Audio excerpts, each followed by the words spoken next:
Streaming online and in the Odyssey app at The Fan Rochester. The sports leader, 95.7 FM and AM 950. The Fan Rochester. Always live on the free Odyssey app. The Sports Bar with Danger and Battaglia. So the field goal was no good, but it's negated by 12 men on the field. Denver will get a second chance to kick this field goal for the win.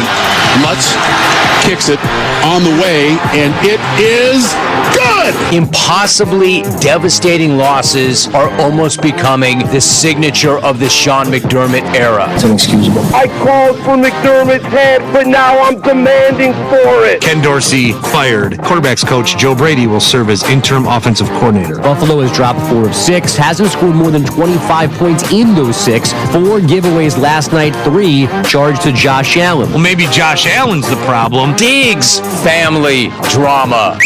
Mike Danger. So what are we talking about, Gino? Gene Battaglia. Let's talk radios. 95.7 FM and AM 950. The Fan Rochester. Phrase I have heard most frequently in the last 12 hours. Hey, you guys got anything you're going to talk about on your show today? You guys need any content for your show today? How many times have you been stopped today, Gene? I haven't been productive at all. I mean, I'm not complaining. It's cool that we're interacting with people and we're just trying to, be like your therapist. It's a lot to sort through. There is a lot to sort through. Let me just start with the way I'm feeling. I'm a little tired like most people. I also feel like it's the year 2016 all over again. Like when I'm watching at the end of last night. Like, it's one thing to lose, but to do it at your own volition? There's a lot to unpack from last night, from this morning, the news of today of Ken Dorsey's dismissal. We're going to try and walk through this together, all of us. You're welcome to join us at 866-4326. Our phone number is 585-866-4FAN. We welcome you into the Sports Bar. It's Danger and Battaglia. Glad you're listening locally at 95.7 FM, AM 950. We're in the free-to-download Odyssey app. Our video stream is up at The Fan Rochester on YouTube and on Twitch. And as you would imagine today, we're going to spend plenty of time talking Buffalo Bills. Here's what's on tap. Brought to you by our friends from Three Heads Brewing. On tap at Three Heads Brewing, New York State Hazy IPA, fresh New York State grown hops. Sit on top of a pillowy soft malt base. It's delicious, and you can get yours at Three Heads Brewing on Atlantic Avenue today, or you can join us on Friday. This Friday, Football Talk Live is going to feel a little bit different than most Friday Football Talk Lives have. Yeah, I think we might have some Jet fans out there. We might have, look, we just have to kind of let it go. Like, just come out and have a good time, and raise a glass here to what is I'm terming our official start of the holidays, because it is Thanksgiving week, and you're heading into the weekend here. So come on out Friday here to Three Heads. We'll have some fun. Joining us later this hour, Matt Perino of the Syracuse Post-Standard, who did his emergency pod last night, the Shout podcast, and Perino was the one who asked, and Sean McDermott gave the hint last night right at the podium, like thinking about what changes could be made. All right, he made the change. How quickly things have changed, though. I mean, it was just a couple of weeks ago. Who was it, Tim Graham, that I think just asked straight up, have you thought of making any changes to Ken Dorsey's responsibilities? And it was an emphatic no. Correct. That was after the Giants game. The Giants lost. Like, go back 6 weeks. You put up 48 on the Dolphins. You're 3-1.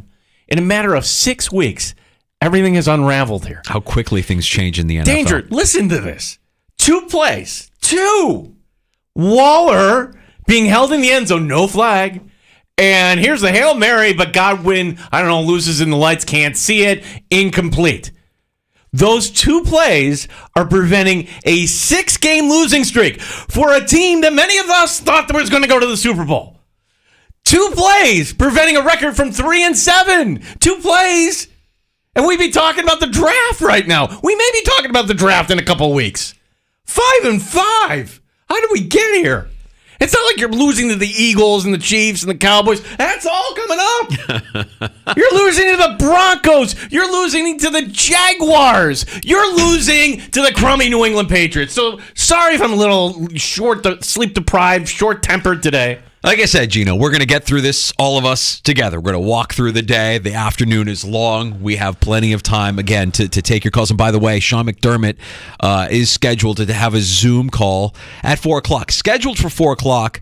We're going to plan on taking that live here on the Fan Rochester. Knowing McDermott time, that could be 4:30. It could be 5 o'clock. I'm not. That's the way they kind of roll there. So if it comes up, we're going to bring it to you because I want to know what went into this decision, because why I'm going to 2016, Danger, I'm going to 2016 because that was the year, the last time the Buffalo Bills fired a coordinator right in season.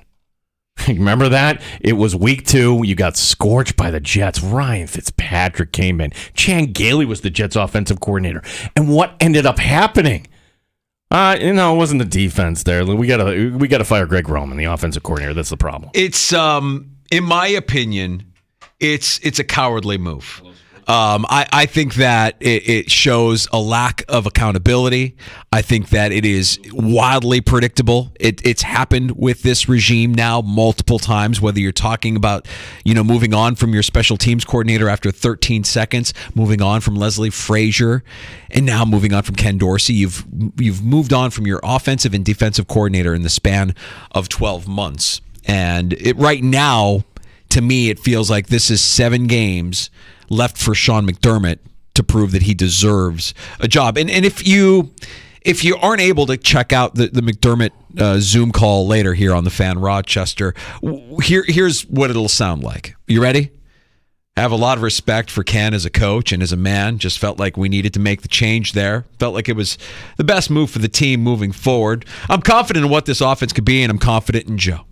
That'll be Sean McDermott. We still have a lot of football to be played. A lot of football to be played. Are we happy? The rhetorical question: are we happy with where we're at? No, but you can telegraph exactly what's going to happen before it even happens.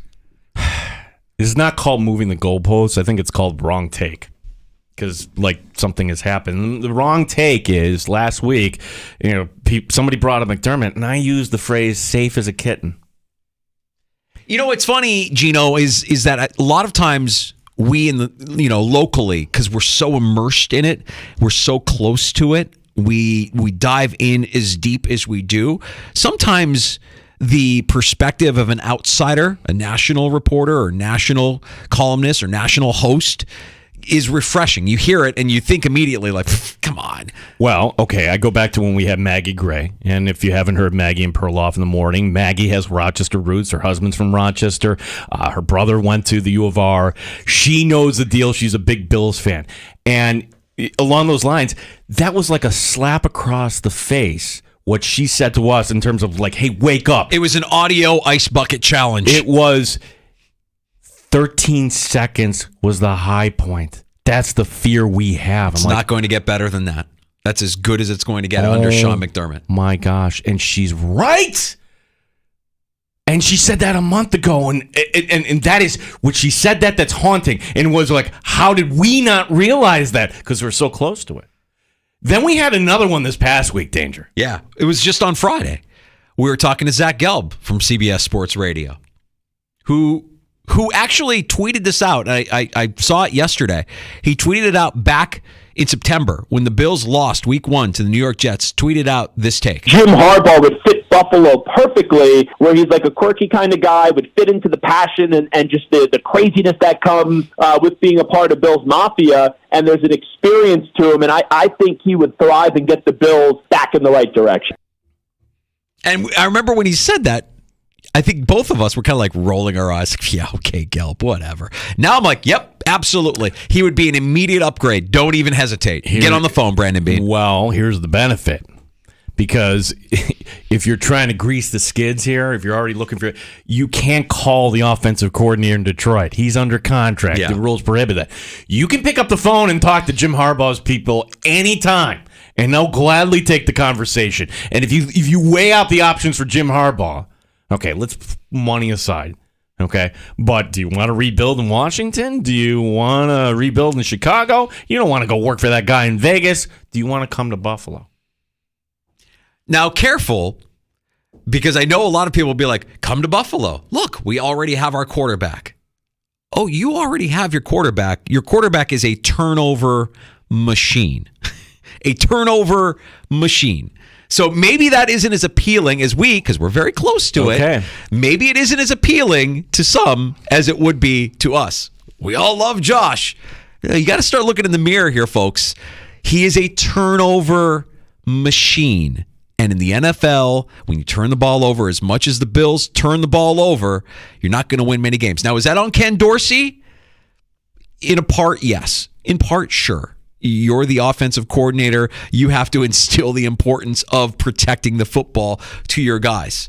I'm not in favor of Sean McDermott benching one of your best players after he puts the ball on the turf. The first play from scrimmage, as jarring as that play was. Oh my gosh! I think that's foolish.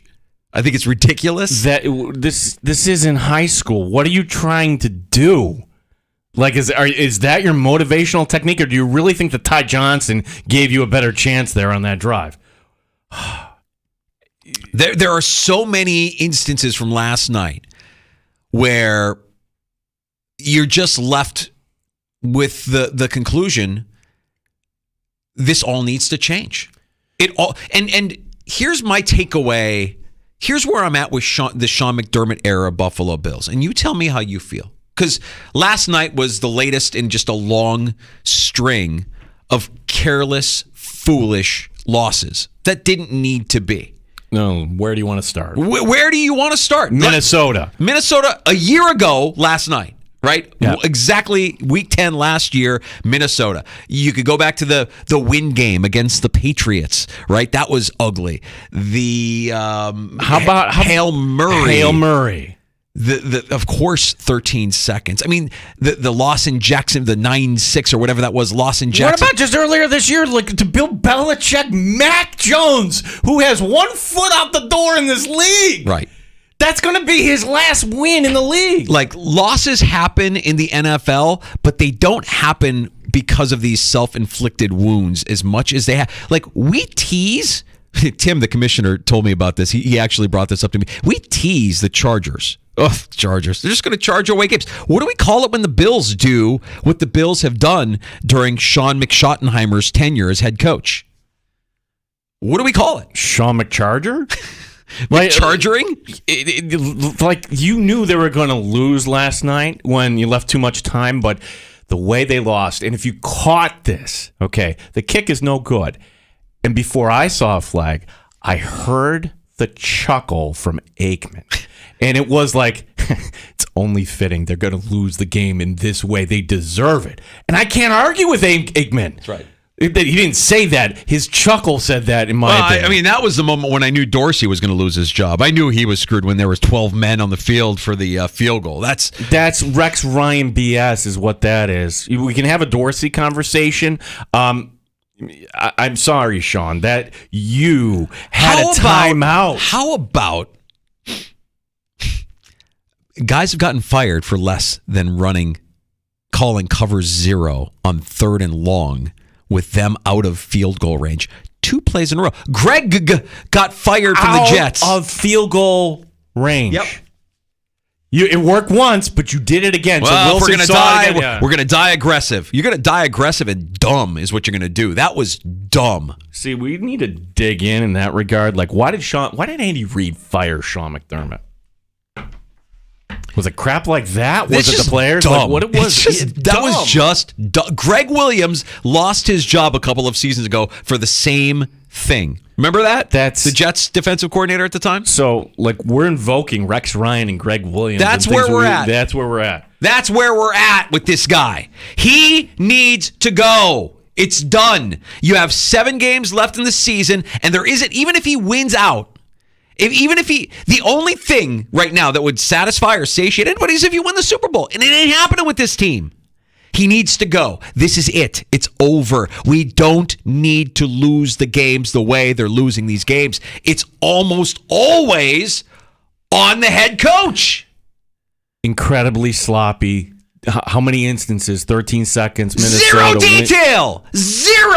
Zero attention to detail. Well, we practiced it. I don't know. It's inexcusable. You're damn right it's inexcusable. How? How do you know you have 12 men on the field when you know that Denver is going to do one more kneel down, then they're going to run out the field goal team onto the field? You had time to know that was coming. You had time to get organized. You practiced it during the week, and it still got screwed up. I'm done. I'm out. I'm out on McDermott. You're not going as far as you think you're going. You're never going to get it. You're never going to get to where you want to go with that guy leading your organization. 866-4326. We know that we have people standing by. Tim in San Diego. Hey, Good Tim. luck. Tim, how are you? I don't know how to follow that up. I know, Gene, you could probably use a power nap, getting away last night. But, geez, wow. I'm with you, though. I'm definitely with you. And, with Dorsey, I think it was just the body of work. Just you see the regression in the offense. And especially, I point to the opening drive in the second half where you're gouging the Denver defense with the run, and there's not a running play to be had. It's 3 passes and out, the old Rocket offense, 1, 2, 3 kick. And I'm like, come on, you can't do that. And Gene, to your point about McDermott benching Cook, I'm just thinking to myself, okay, so Gabe Davis doesn't make a catch that he should make, turns into an interception, but yet he doesn't see any pine time. It's just, the contradictory coaching, we'll call it. Just complete hypocrite, zero accountability, Tim. And by the way, you knew this was coming based on his actions after the game. He's never done this. He doesn't do this often. After the game, he referenced the play of the defense. And look, the defense played well for the majority of that game. You kept, you have 4 turnovers for it to be as close as it was, and for you to only give up a touchdown up until that last drive, where that touchdown that Wilson threw to Sutton was a unicorn. That's a play that had zero chance, and they still made it happen. So the defense played well, but to hear him after the game reference that there were 5 defensive starters out twice in his press conference, when all along it's always been, hey, it's always next man up, no excuses, we're not making it. He was making excuses last night. He knows there was a different McDermott on the sideline. He's making excuses because he knows he's about to lose his friggin' job, and he should. Tim, thank you very much. Chris in South Central Kentucky, who was at the game last night. What's up, Chris? Hey, I'm thinking about this whole thing with McDermott, and the thing with Dorsey, that should have been done 3 weeks ago. But unless McDermott can actually evolve as a coach and take a long look and see what he has been doing, is just not. He's going to his same guys. He's got his guys he can trust. He's got his guys who are constantly in his doghouse. He has not evolved enough as a coach. I give him all the credit in the world for turning the Bills around and coming in and making them relevant once again. But at some point, you just got to say what we're doing is not working. Going back to the well, using your same guys over and over and over again, doing the same thing over and over again, and not even getting the same results, getting worse results. When is it going to change with this team? I think, and it's funny, for me, it's still details, right? It's little details. It's always been the Achilles heel of Sean McDermott, just small attention to details. Think about this. What if last night you call timeout with like 15 seconds left instead of 24, just to put a little bit more heat on and to make them, they're going to kneel again. They're going to kneel again, but you leave fewer seconds and you have to force them to, like little details like that. Clock management. I don't even talk about challenges. He didn't challenge anything last night wisely because he would have failed because he doesn't know how to get a challenge. He's one of the worst all time statistically. It's 7 games to save his job. The move today to fire Dorsey, in my opinion, is weak. It's predictable and it's desperate from a man who is too small to own up to his own failures. I go back to 13 seconds, how he didn't take responsibility. Terrible. He went to execution. Terrible. Luke in Rochester. Thanks for holding on, Luke. What's going on, buddy? Hey guys, well, I completely agree. McDermott is an inferior coach. It was obvious to me back when in the Texans playoff game in overtime, his defense allowed a conversion on 3rd and 18. And then you guys mentioned some stuff in last night's game and previous games. He's going to go down to be 13 seconds and 12 men. Almost sounds like Neil Young's song, For Dead in Ohio. Has a ring to it. Yeah, he's been out-coached so many times. When we went through the exercise, better quarterback, Josh Allen. More talent on the roster, Bills. Head coach, Sean Payton. Better head coach. We should have factored that in. Better defense. How could you say the Broncos had the better defense? When they gave up 70, they're improved, but here's what I'm going to say about McDermott. Name another coach that would survive going down 4 stairs, meaning here's the stair, AFC Championship game. Oh, we're going to take a step down. You lost in the divisional round. Oh, we're going to take another step down. You don't even make it out of the first round. You lost at home. And now you could go 6-11. Paul in Rochester. What's going on, Paul? Hey, fellas. Frustrating day today. Even more frustrating night last night. Couple of thoughts. First off, whatever, McDermott McDermott's the guy that picked Nathan Peterman to be a starting quarterback. Right. Think about that. Yes. Right? But more than that, regardless of the coaching issues, which I think are a big problem, man, this team isn't fast enough on offense. Gabe Davis isn't fast enough. Hardy's fine, but if you look at the really high-powered offenses in the NFL this year, there's speed everywhere, and that to me is what we need. We don't have anything in the slot.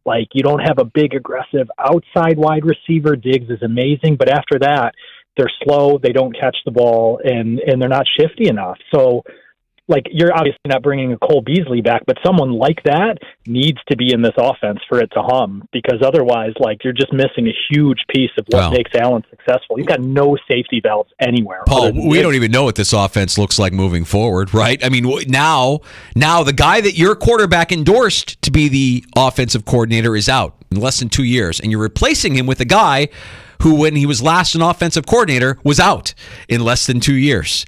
So, best of luck to Joe Brady. I'm not holding my breath. I don't think that this is going to mean anything magical happens now with the Buffalo Bills offense. I think this is a desperate and weak move from a coach who, moving forward, is scared that he's going to lose his job. It's emotional, too. When you make a big decision like this, you got to give yourself more than 24 hours, but the short week did not allow him to do that. Think about this.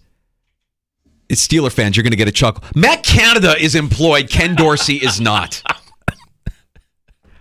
But there is something. There is something to the way Tomlin leads versus the way his buddy Sean McDermott leads. Tomlin will hold himself accountable. Tomlin will, to a fault, stay loyal to his guys and make sure that they're doing things the way he wants them done. And by the way, they win the majority of their games. McDermott's a deflector. He's not my problem. It's his fault. Somebody's got to pay. It's execution. 13 seconds. Execution. All right, we got to get to Matt Perino, who we're very lucky to have on with us on a day as busy as today. We'll get his thoughts. Matt Perino of the Syracuse Post-Standard. And we do hear from Sean McDermott here coming up just after 4 o'clock. Stay in the sports bar. We have time for your calls as well if you want to pull up a stool at 866-4326, 585-866-4FAN. Odyssey has sports for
Buffalo Bills firing offensive coordinator Ken Dorsey. Joe Brady taking over. Brady was the quarterback's coach. The Bills falling to 5-5 this after the loss on Monday night to Denver. Steve Tasker on the path ahead. I think they're at the point at 5-5. If they want to make a realistic push at the playoffs, they had to shake things up. Absolutely no question. Now they're 5-5, and what I think they got to go 10-7 to make sure they're in the playoffs. That's 5-2 down the stretch. I don't even know if that's going to be enough.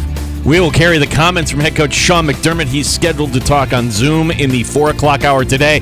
Coming up next, we'll talk to Matt Perino, Syracuse Post-Standard, and the Shout podcast. Sabres hockey tonight, Buffalo hosting Boston, 7 p.m. for our coverage. Syracuse basketball at the Dome tonight against Colgate. Gene Battaglia, The Fan, Rochester. Neat or on the rocks? It's the Sports Bar with Danger and Battaglia on the Sports Leader, 95.7 FM and AM 950 The Fan, Rochester. We practiced 2 or 3 times that this week, the substitution from dime to field goal block, and at the end of the day, we didn't execute it, so it's inexcusable. Inexcusable. Sean McDermott, post-game after the Bills' fall to the Broncos on Monday Night Football. We are very lucky to have Matt Perino of the Syracuse Post-Standard, who's at the game last night, covering the game, everything afterwards. Matt, this is new territory here. I mean, we've seen disappointing losses certainly during the Sean McDermott era, but the anger feels different. It feels more raw this time, and for the first time, I think we can definitively say, hey, Sean McDermott moving forward here is coaching for his future with this organization. Wouldn't you agree? I mean, yeah, whether you want to call them scapegoats or not, I mean, Leslie Frazier out of the picture this whole season, Ken Dorsey, who was tabbed to run this offense after Brian Daboll left with the full confidence of the coaching staff, with the front office. I mean, we've heard time and time again, all the way up until last night, that the confidence level was high in Ken Dorsey. The problem is Sean McDermott can't fire himself. He had to make some kind of move, and the difficulty is, and let's go back to the beginning of the offseason when we learned at the combine, right before the combine, that Sean was thinking about becoming the defensive coordinator. The devil is in the details. This has been a team that is so buttoned up, detail-oriented when it comes to game day. It's why they beat bad teams. It's why they've been so good at one-score games over the course of Sean's career. But what we've seen happen this year, despite him being what he was when he got here, an excellent defensive coordinator, we knew this about him. The problem is other things fall when the CEO of the operation is sidetracked with one specific job. I put Josh Allen's failure, the offense's failure, as much on Sean McDermott as I do Ken Dorsey. I think the Bills being ready to play offensively, defensively, that falls on the head coach. It doesn't fall on the second-year play caller who's just trying to figure it out. You handed him the keys. And so did Ken Dorsey do a great job this year overall? Of course not. But ultimately, that was Sean McDermott's decision. That was who he tabbed to kind of run this thing. And over the course of this season, we've seen this fall off the tracks more and more so. And it's interesting. So I went back and I listened to Josh Allen's mini camp press conference when the whole Stephon Diggs thing kind of came about, and he was downplaying everything. He had thrown a kind of little nugget in there about like organizational communication and how that was basically at the root of the problem and that it needed to be better. And I think what's interesting even more is that he was talking about like, hey, we got so many time before the games start and everybody's blowing this out of proportion. But we're having the same conversation in November. They're still searching for answers. And so something needed to change, because even with this process starting on the second day of mandatory minicamp to right now, they've never landed on a specific answer for what is ailing this offense. And that, to me, was what probably was the final nail in the coffin for Ken Dorsey. So we know that Ken Dorsey was endorsed by Josh Allen when Brian Daboll left. Do we get the sense that Joe Brady has the same endorsement from the most important person in the organization, not named Terry Pegula? I have no idea. We don't know anything about Joe Brady. Yeah. Like, it's been such a strange thing. And this is another thing about Sean McDermott. He is such a micro manager when it comes to his coaching staff. Do you remember when Ken Dorsey was the quarterback's coach and we never, ever heard from him? They hired him. It was kind of like this, it happened during COVID, so I'll give them a little bit of grace on that. But we never even had an introductory press conference for the guy. And then we get to, I think it was training camp. He did a quick kind of scrum type of deal. And I don't think we spoke to him again until he was named offensive coordinator. It's been the same path for Joe Brady. I don't think he's ever done a press conference. And if he did, it was a one and done. We don't get any sense of, what the relationship is between him and Josh Allen. Dorsey didn't speak too much to it. McDermott hasn't spoken too much to it. Josh Allen has been complimentary of him. But in a season where it feels like, if you want to talk about regression for Josh Allen, I think the greatest regression is his composure on the sideline. That to me is one of the most important jobs of Joe Brady, is to be on the sideline, be a shoulder to cry on, somebody to lean on, all that kind of stuff. And at times, when the bullets are flying, it hasn't looked very good. So I was wondering yesterday if maybe Joe Brady wouldn't be the guy that somebody needed to fall and maybe you can go there. But they're handing him the keys. And this is a guy a couple years ago who was one of the hottest coaches in the NFL. And he went to Carolina, and it was an absolute tire fire. But the deal was they didn't have any talent there. So that's part of it. I've talked to people around the league that have a lot of respect for Brady. We'll see, though, now, because he's getting handed the keys to this offense. And the interesting part, we just talked about it on an emergency podcast a few minutes ago, or hours ago, what does he do with this offense? He's been in it for a year and a half, but it's not his offense. It wasn't even the offense of the guy that he was on the staff with previously that kind of brought it to the team. Is he going to keep this offense? Is he going to go up in the booth? Is he going to stay in the sideline? And, oh, by the way, they have to do it in 5 days before they play a defense that has done nothing but shut Josh Allen and his offense down the last couple of years. Yeah, things are looking not so up here for the Buffalo Bills. Matt Perino, Syracuse Post Standard, and the Shout podcast. Matt, I'm trying to piece together, how did we get from on October 1st, 48 points against the team that was challenging you? Nope, everything is fine in Buffalo. And here we are 6 weeks later, and the season looks like it's about ready to end. And I guess my question is, the injuries, and you heard Sean McDermott reference that last night, being down 5 defensive starters.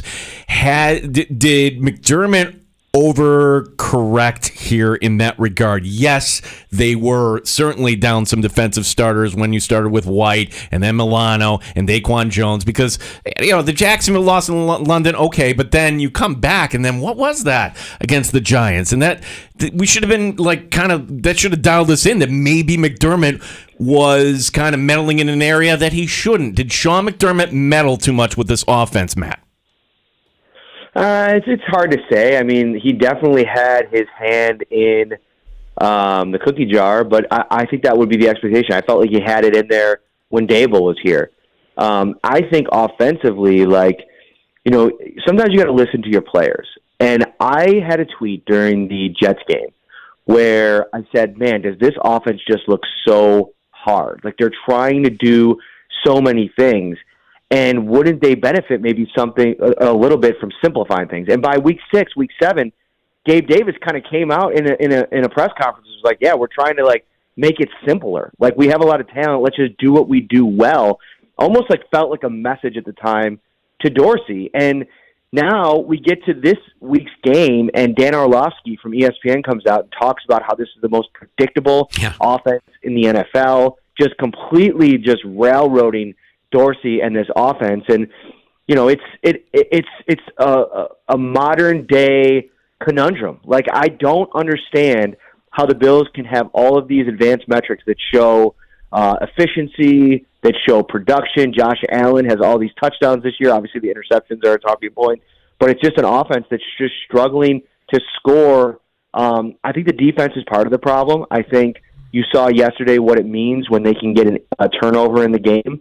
It's changed a little bit, the dynamic of the team since week 4, when in that game it was Trey White going down, and then the very next game it was Daquan Jones and Matt Milano. I almost felt like they were, blindsided by how much they lost on the defensive side, and the defense just has not been playing the way that it had been. And I thought yesterday was the first good sign. It's, we would have been talking about a completely different thing if the Bills win that game, because I thought that their front, outside of Von Miller, who continues to be kind of slow moving back, really started to have some splash plays again from Greg Rousseau, A.J. Epinesa. I thought Ed Oliver had another outstanding season, and that's kind of like a bright light in all this, is that, man, is that a true value at what they got him at with that contract, with the way that he's played this season.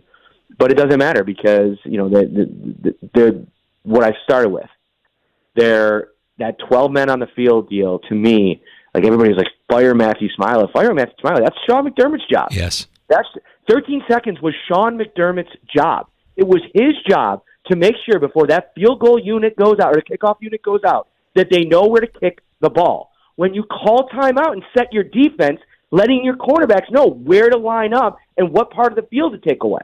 That's the head coach's job. I don't care if it happens on offense, defense, or special teams. And so right now it's a tough spot because they can have scapegoats, they can make a change, they can do all these things, but the main problems seem to be remaining, and how do they fight their way out of that? I don't know. There's an arrogance to Sean McDermott, I think, the play caller, and it's an arrogance that's gotten coaches fired for less than what we saw last night. I mean, we like the cover zero blitz that forced Denver out of field goal range, but to go to the well a second time against a good coach like Sean Payton, a good quarterback like Russell Wilson, smart, savvy, veteran guys. I mean, what did you think was going to happen when Greg Williams got fired from New York for doing that exact same thing against the Raiders just a couple of seasons ago as a defensive coordinator. I mean, talk a little bit, and I know his post-game press conference, Matt, you were there. I mean, he basically doubled down and said, yeah, if we're gonna die aggressive. Is that smart?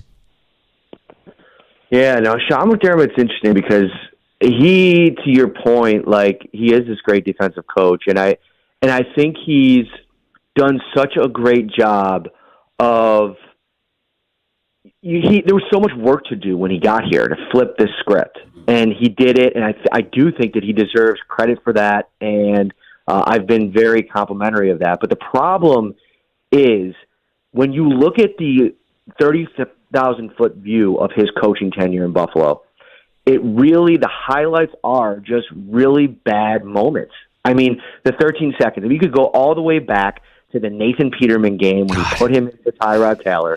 You can then go to the Houston Texans playoff game when they were up 16-0, and they just completely collapsed in that game.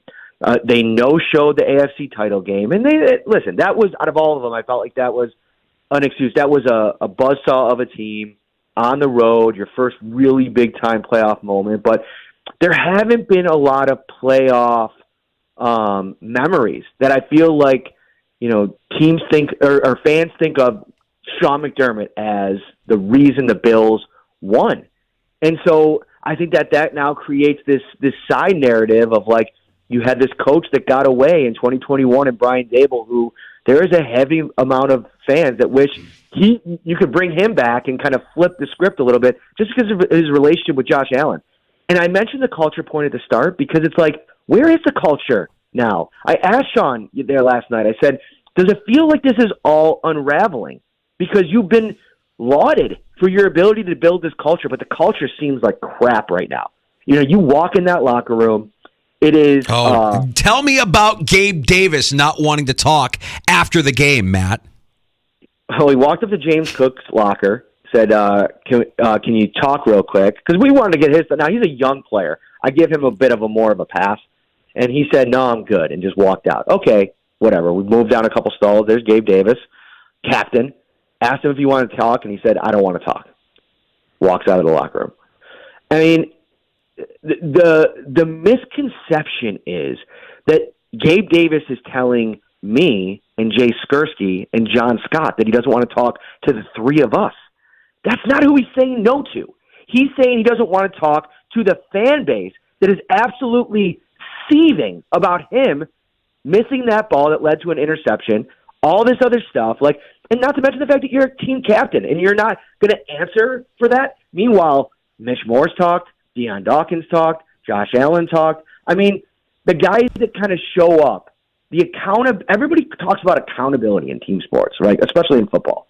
But sometimes it's like the lack of accountability is jaw-dropping. And it's a 5-minute interview, not even. Most of those are like 2 or 3 minutes. And I get the frustration level. And listen, I'm not a professional athlete. I haven't been in that situation. It's probably tough to have to talk about it after that kind of level of frustrating loss. But that's the job. It's part of the job. Right. We're talking about a guy who's in a contract year. Yep. That there's been all this talk about what is it going to look like on the other side of this for a potential extension. I don't know how. This doesn't have much to do with last night, so stop it there. But the full picture of this season in Gabe Davis, I don't know how you extend him because he's not a number 2 wide receiver. No, he's not. Matt Perino, Syracuse Post-Standard, our guest. When you're talking about Joe Brady, you brought up an interesting point that there is kind of this communication gap, the way they kind of have things set up, and I'm just wondering that at the very top there certainly is, and I don't need Terry Pegula thoughts from him every week, and we don't get Brandon Beane as much as we used to, but I'm just kind of wondering here, Matt, because there are fans who are going to say, yes, we would like a change. Yes, there's a coach that could come in and do this. The way that it's kind of the dynamic, though, the fact that McDermott kind of brought in Beane to begin with, this would be not Brandon Beane doing this. This would be Terry Pegula, and I have no idea what is going on in the mind of Terry Pegula right now. I mean, it's hard to say, man. The guy has not spoken about his football team outside of the groundbreaking event, to my knowledge, to the local media at least, since the 2019 owners' meetings, which is just wild. And now part of it is it's been such a successful run.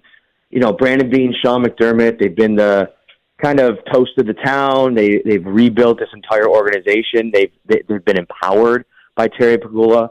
Obviously, everything that's gone on with Kim over the last year, you're very sympathetic to that. But as the owner of the franchise, now with this crossroads of the season, I think that he should have to kind of talk to the fans and let everybody know what he's thinking. Obviously he's not going to be Jerry Jones, who seems like he's doing an interview every other week. But, I mean, at some point this season, it feels like we have to hear from Terry Pegula, and it doesn't even seem like it's an option. He's completely hidden away from any kind of interaction with the media, even during training camp and stuff like that. Like, there's just really no access to him. So it's hard to think, to even try to surmise what he's thinking, because we just don't get to talk to him very often. I think Matt, Gene, and I may differ a little bit on this point as we kind of like project and look ahead and look into the crystal ball and try to think of what the future looks like for this organization at the end of the season. Assuming it's 7 games for Sean McDermott here to kind of salvage his tenure in Buffalo, and it doesn't go well, and you bring in somebody from the outside. Is this an appealing job for an outsider? Because a lot of us would say, well, you have your franchise quarterback, and for most head coaches, that's the first step. You get your franchise. Yes, you do have a franchise quarterback, but is Josh Allen going to be appealing to an outsider, seeing that he's just been a turnover machine since he entered the league? Oh, dude. I mean, this will be arguably the most coveted job to come up over the last couple of years. I mean, this is a once-in-a-lifetime kind of quarterback. And you know how offensive guys are. Like Sloak from Houston, the 49ers, former 49ers passing game coordinator, who's now their offensive coordinator and turning C.J. Stroud into an MVP. Could you imagine what he thinks he can do with access to Josh Allen? I mean, he's a new version of Mike McDaniel. Could you imagine if Mike McDaniel had gotten, Josh Allen and maybe what they can do with that offense? So I do think that it's going to be a place where people want to go. It just, there's a lot of the story left to be written. And I still don't know, barring absolute collapse where, they missed the playoff, they're out of the playoff race by like the early part of December or middle of December, how they move on from McDermott. Like, part of this is too, like, they just gave him a contract extension. We know the history for both organizations with the Sabres and the Bills, with coaches over the last couple of years. Like, does Terry Pegula want to bite that bullet? And then to your earlier point, what does that actually look like? Are they a package deal? Does he move on from Beane and McDermott? There's a lot of, like, really hard questions that go into this whole situation. And I don't know if we have a lot of answers right now. Yeah, the one thing I'd like to learn about, because during the radio broadcast, I don't know if they're doing this at the stadium last night. It was not at the game last night. But during the radio broadcast, you hear Chris Brown, hey, reserve your seat, play.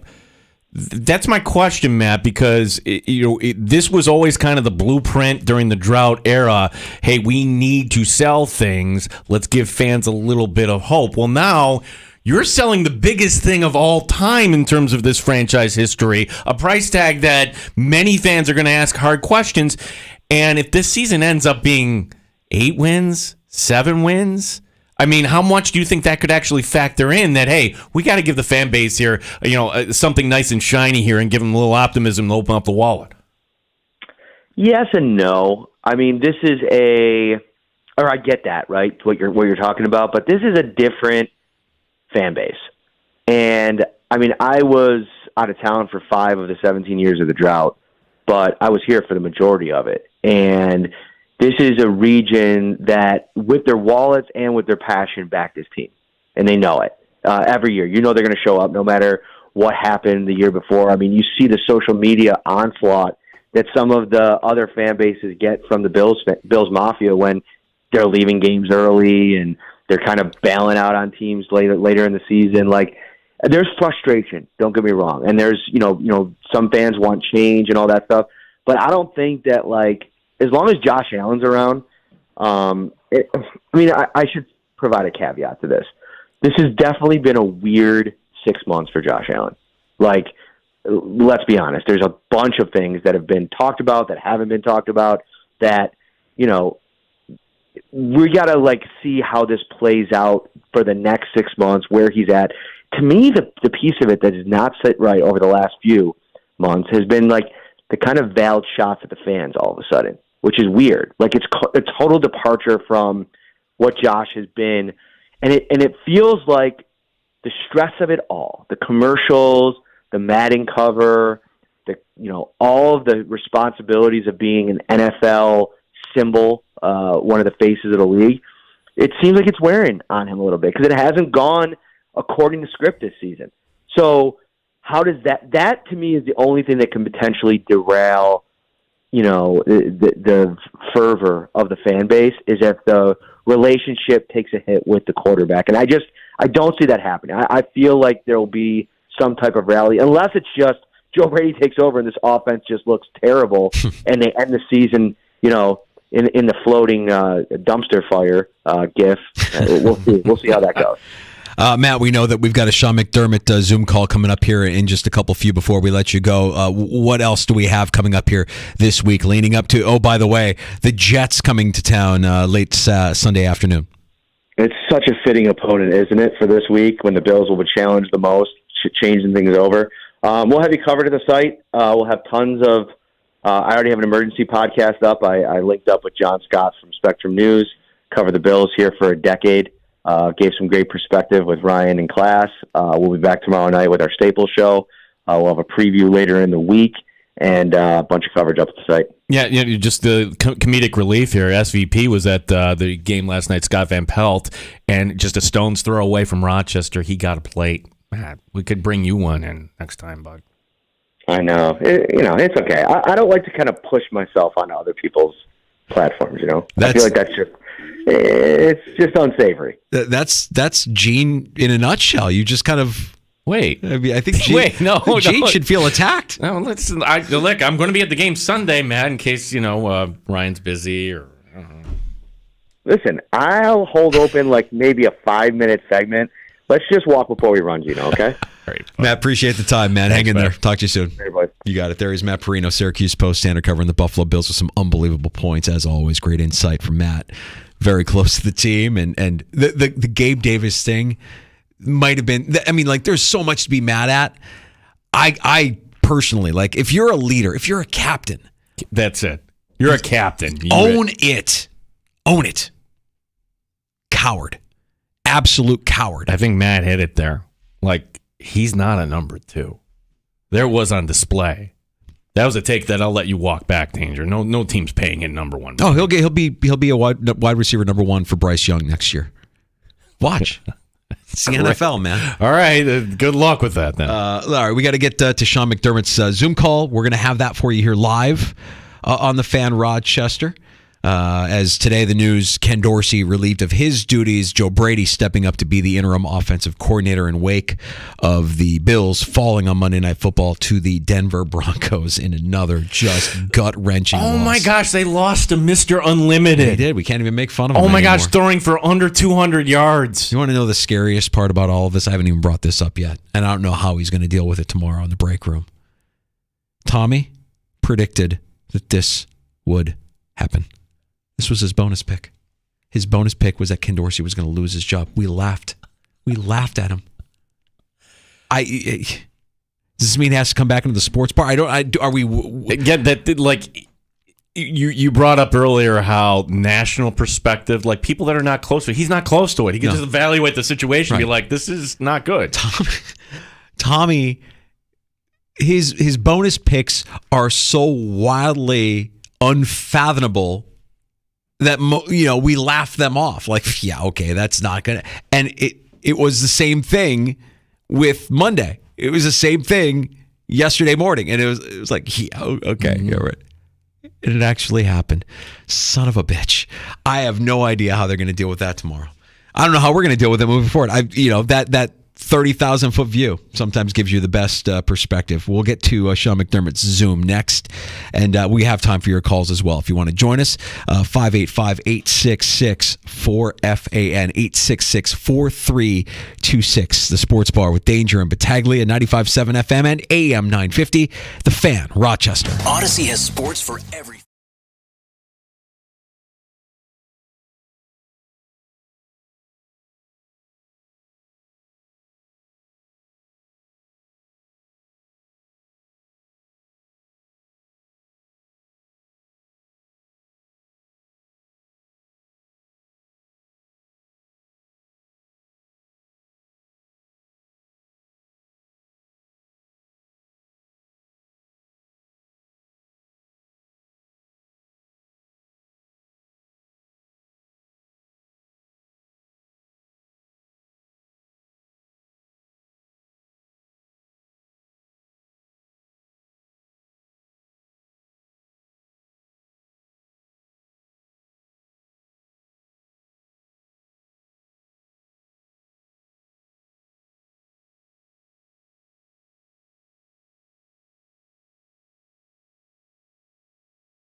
92.3 9BF Rochester. The sports leader. 95.7 FM and AM 950. The Fan, Rochester. Always live on the free Odyssey app. The Fan, Rochester.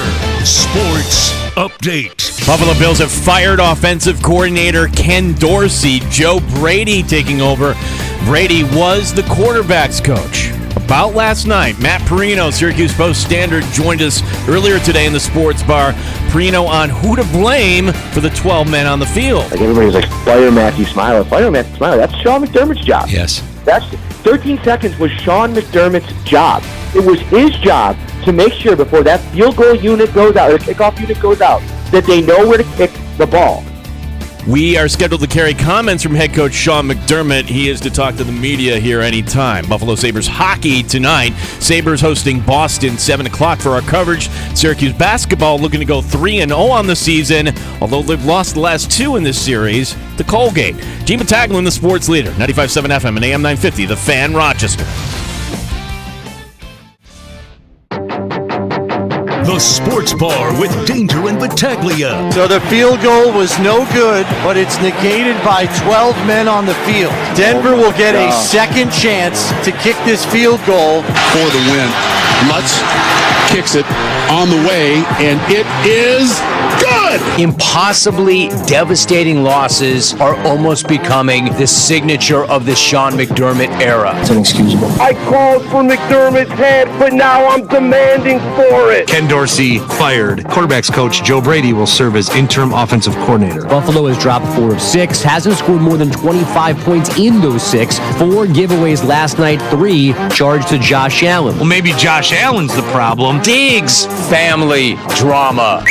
Mike Danger. So what are we talking about, Gino? Gene Battaglia. Let's talk radios. 95.7 FM and AM 950, The Fan, Rochester. All right, we're standing by to hear from Buffalo Bills head coach Sean McDermott. His scheduled Zoom conference was at 4 o'clock, and predictably, it's running a few minutes late. Yeah. While we're waiting, I mean, it feels like a foregone conclusion, Gino, but let's just throw it out there. Who's in hot water in the sports bar? Gives me no great pleasure to say that Sean McDermott is hot water here. Like, you just heard Romy there in the open. That's the signature of the Sean McDermott era. Absolutely is, man. I mean, I hate to pick at old wounds, but think about it, man. How many times when they lose in spectacular fashion, and it ain't cool. It ain't cool. No, like you're. It's always a mismanagement. It's always a small detail. It's always. I mean, it really is funny. Like for all the joking we make about the Chargers chargering, the Bills basically say, "Hold my beer, LA. Watch what we can do." It's disgusting. Sean McSchottenheimer in That's hot right. water. See how good hot water can be, though, at Ace Swim and Leisure. Ace has been serving Rochester area families since 1962. It isn't very often something comes along as new and cool and different. As the all-new Jacuzzi Swim Spa, it's the right size, it's the right price, the pool spa combo that gives you a pro-grade water workout and therapeutic water massage. See the all-new Jacuzzi Swim Spa for yourself at Ace Swim and Leisure's Chilai Avenue store today or aceswim.com. All right, 866-4FAN is our phone number. I know a lot of you have reaction, not just to last night's game, but to the news today that Ken Dorsey has been relieved of his duties as offensive coordinator, and Joe Brady, quarterback's coach, will now be interim offensive coordinator while we're waiting for head coach Sean McDermott. Yeah, and here are the ground rules. Please call us, but know that we're going to go over to McDermott when he's ready to talk here. Waiting patiently, Terry from Greece. Hey, Terry, what's going on, buddy? Yeah, just a couple quick thoughts. Number one, I was an English teacher for 30 years, and this last 4 years watching the Bills have been like a run-on sentence, and I believe that this stupid thing that happened last night with the 12 guys on the field is a period. So we've got to begin and shake things up, and this is just the beginning. Okay, and the other thing is, here's my thoughts too. My wife was in Kodak forever, and she always trusted the top people because they made very good money. And they also thought they were smart because they made so much money. But evidently, they weren't that smart, okay? And the other quick thing is I got to say, I usually don't get to talk on the radio very often, but since I tore my quad, okay?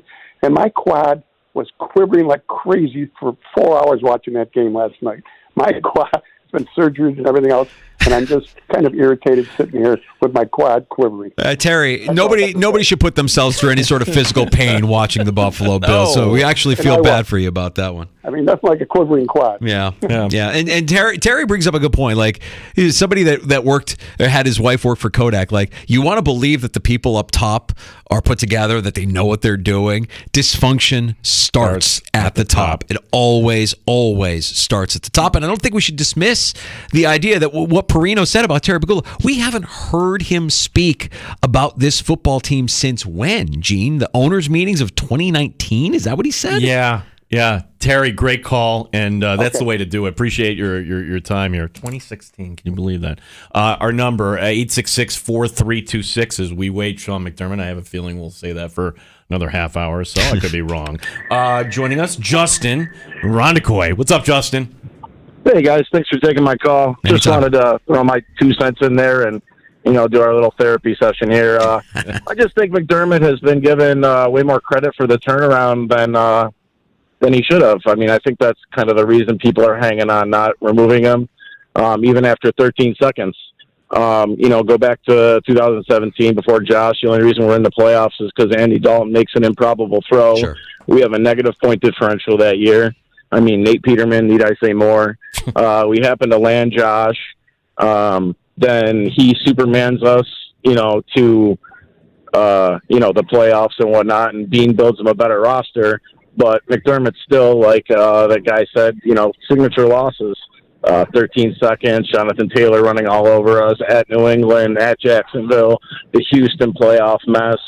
I mean, and on and on and on.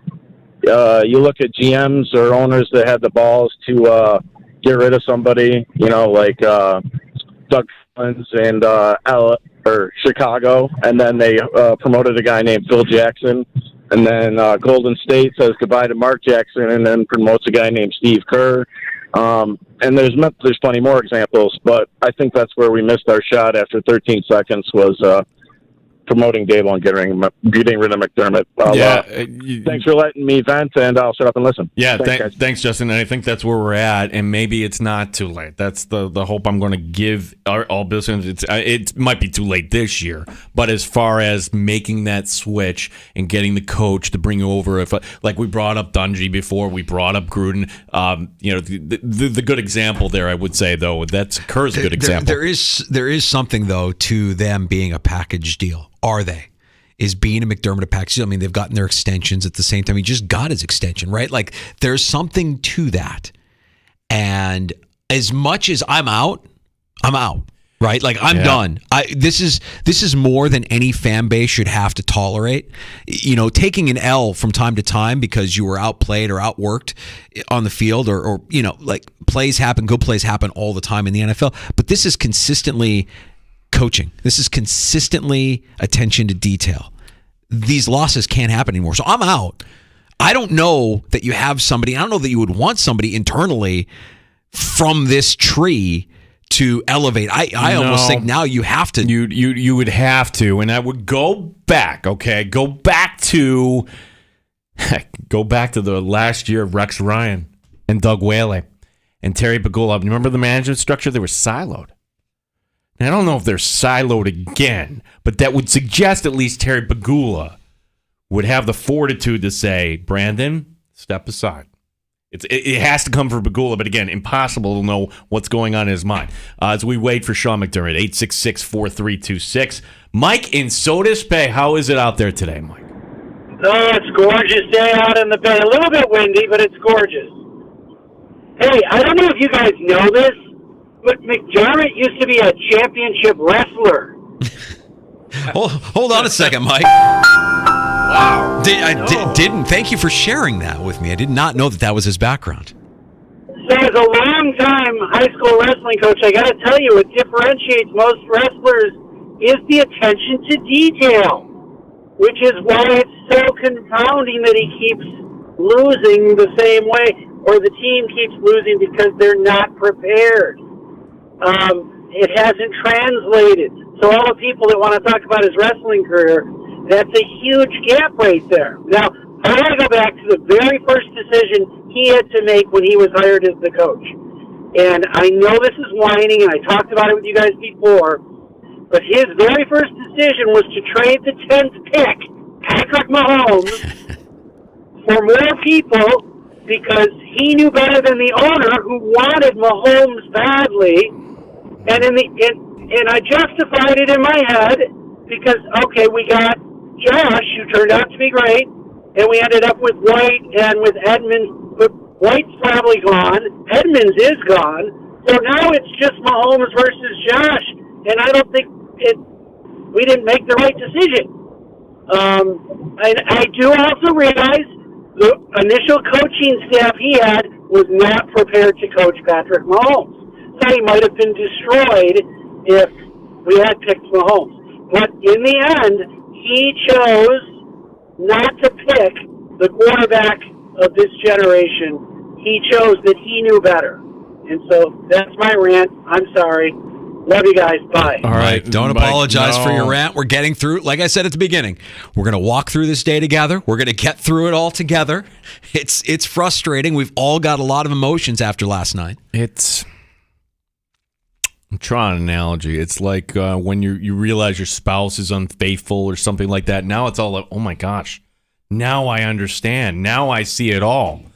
Like Sean McDermott and all these mistakes, but hey, you're sort of getting to winning, and this isn't the drought era, and everything is just fine. This isn't fine. It's not fine.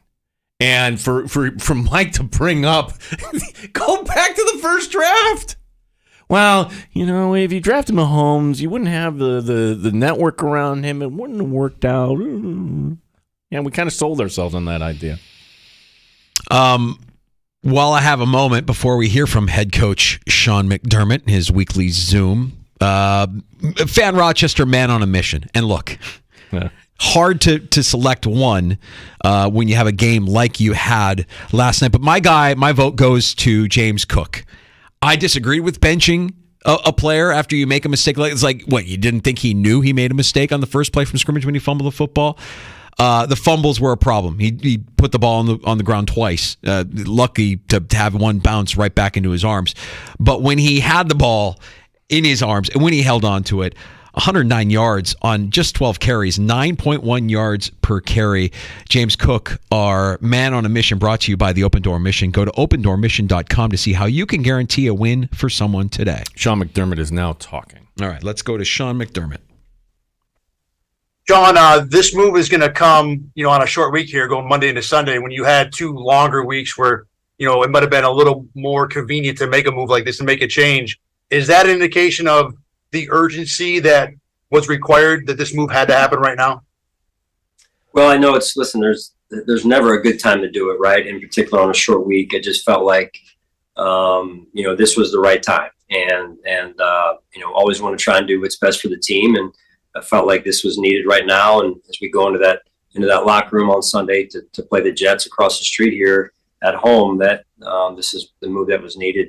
And that's why I did it. This is a move that I don't think you've been a part of in your career in terms of being on a team where a coordinator change was made mid-season. What is your anticipation of the impact, whether it be in the locker room or, with the coaching meetings or how this is going to be received organizationally wide? With the locker room, you're saying, or the players or the coaches? Locker room players primarily, yeah. Yeah, I mean, this is it's an unfortunate part of our business, right? It's a results-driven business, and sometimes changes are made. And, in particular, when they happen during the course of the season, you've got to turn the page rather quickly, unfortunately, and move on and get yourself ready to go for this week. All right. Thanks, Sean. Appreciate it. Yep. Hey, Sean, John Worrell. You talk about confidence and energy. What sapped this offense of its confidence and energy, do you think? Well, I mean, I think it's just when you're not producing, right, that over the course of time, that's what wears confidence levels thin, and I think that's really the goal here is to find that confidence again, either before or after you get some consistent production. And I think through the better course of 10 games, that's really where we were. We were inconsistent, and because of that, not scoring enough points. So That's the at this point, that's the goal. We've got to find that confidence. We've got to find that energy. We've got to find that consistent level of production. And how much did you feel this move was necessary to not, I guess, lose the locker room in some ways, because the defense has been banged up and the offense seems to be frustrated? Give me your question. How much do you feel that this move was necessary to not lose your locker room, in the sense that the defense, has been banged up and playing very well, and the offenses look frustrated? Well, I think more than anything, it's to make sure that we're trying to improve our football team in every area that we can. And that's my job as the head coach of this football team. So, when you look at, again, like I said a few minutes ago, we're going in 5 days back in that locker room. And I think it's important that those guys feel, hey, something's changed, right? And there's something new that we can be excited about in terms of, an opportunity to improve, really. And I think that's a piece of it, but also it just, like I said, just got to be the right time right now to make the move and see if we can get some energy about our offense right now. Thanks, Sean.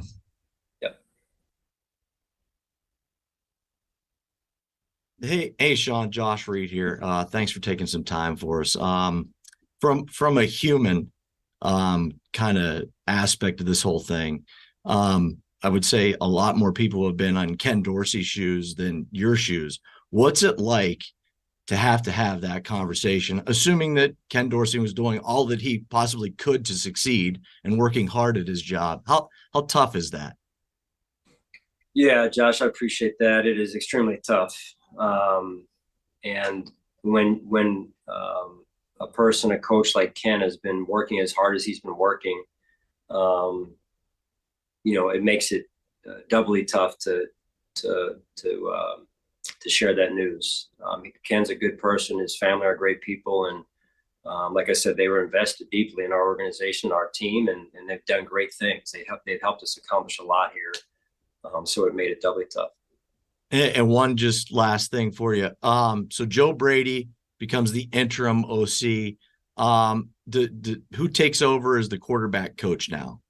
Yeah, we're still working through that, as you'd imagine, with the short week and game planning, and that's really what we're focused on right now. And then I'm sure the follow-up questions are going to be who's going to go where's Joe going to call it from, and we'll work through that as the week unfolds. Okay. Thanks, Sean. I appreciate it. Sure. Hey, Sean, during the course of, the last year and a half, obviously the last half season, you have now been preparing to go against opposing offenses. Did you feel like your offense became too predictable? You know what? I just, like I said, I think overall the best thing to do right now is not get into kind of what the reasons were that led to this change, but just overall what we can do about it moving forward. And that's really what I'm focused on right now. Is I just felt this was the right time. Certainly, unfortunate situation, but overall trying to instill some new energy in our offense, some new confidence, and new consistency in terms of the production, producing on a more consistent level. So whether it was predictable, not predictable, I certainly have my opinions overall. I'll keep those in house for now, if you don't mind. It feels like the natural progression was that if this move was going to be made, that Joe would get elevated into that interim role. But what has he done from your standpoint to kind of earn this opportunity? I know he's called plays in the past and he's had the job before, but from the time he's joined your team, what have you seen from him to kind of give him this opportunity? Well, he comes with some experience, to your point. I think overall, just his day-to-day command of his job, more than anything. And, it's like anything else, some of this is a projection, and also want to see what he can do in this role. And he has a close relationship with Josh and as a quarterback coach. And we talked this afternoon and really actually earlier this morning, and he's got some ideas, and we'll see where it goes from here. Thank you, Sean. Sure. Hey, Sean, I was curious. You said now was the right time to do this on a short week. Obviously, that comes with difficulties. Why did you feel like this week, right now, today was the day to do this versus maybe last week when you might have had an extra day for game planning and adjustments and that sort of thing? Yeah, it's just, overall, again, I wanted to look at where we were and where we might be able to go moving forward. And I just didn't feel like last week was the right time, and really was focused on winning the game as I am this week. And, I want to give our players the best chance to win. And I felt like this was a decision that would do that going into Sunday's game. Obviously, you mentioned Joe's relationship with Josh. Josh had heavily endorsed Dorsey and, had a lot of support for him. What have the conversations been like with Josh in making this change? And obviously, mentioned getting that confidence back in the locker room, his confidence specifically with the turnovers as of late. What have those conversations kind of been like with Josh in making this change? Well, Josh and I speak daily, and this decision was made by me and me alone.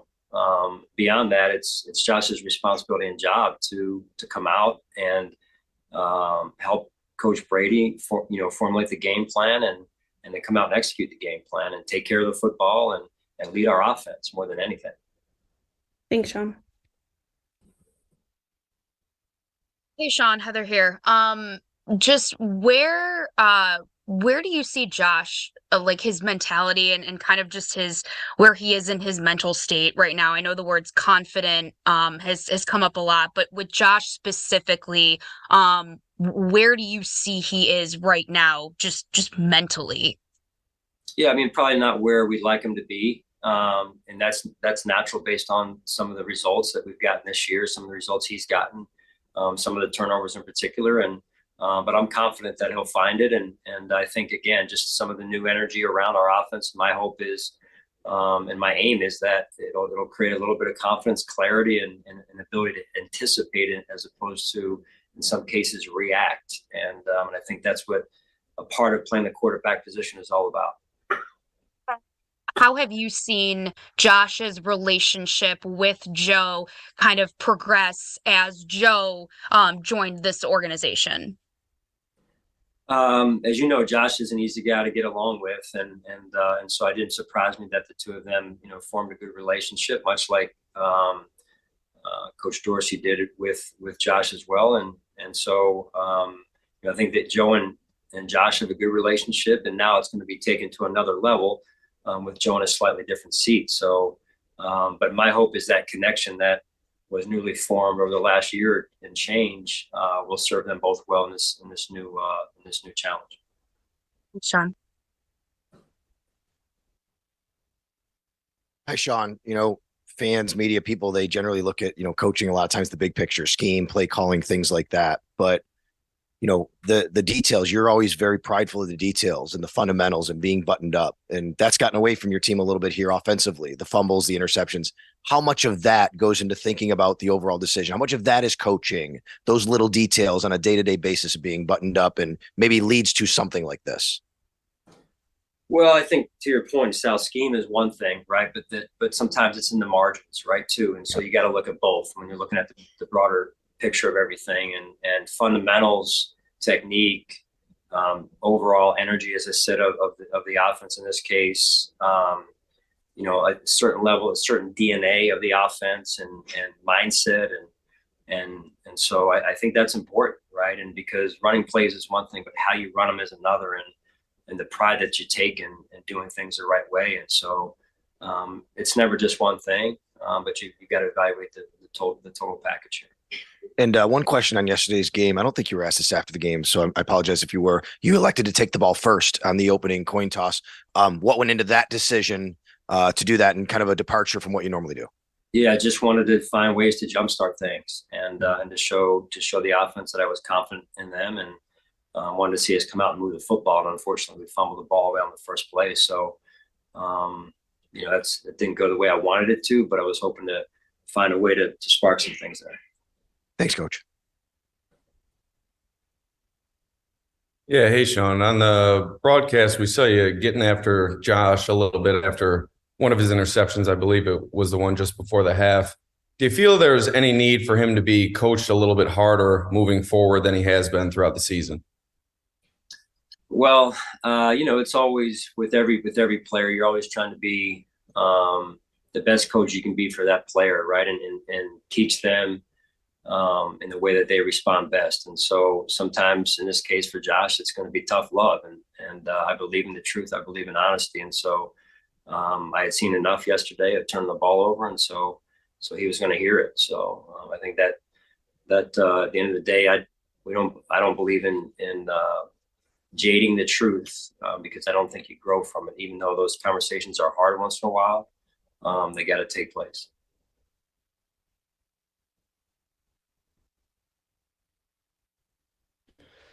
Hey, Sean, when you balance a decision like this, and you mentioned a couple times this season that you're heavily involved in all three phases, how do you balance the accountability for the offense's struggles with Ken and the job that he's done, and then your involvement with that unit? I'm sorry, Matt, give me your question again. Just, obviously you're involved in all three phases, right? You're controlling to a certain degree what the offense does. How do you balance your own accountability when you're making a decision like this in your role in the offense, and maybe even pitching it forward a little bit, what you might have learned this season that you're going to apply to now this new relationship with Joe and his new role? Right. Listen, I'm the head coach of the football team. So, I always start with myself first. I think that's the right way to do things as a leader. And I try and do that.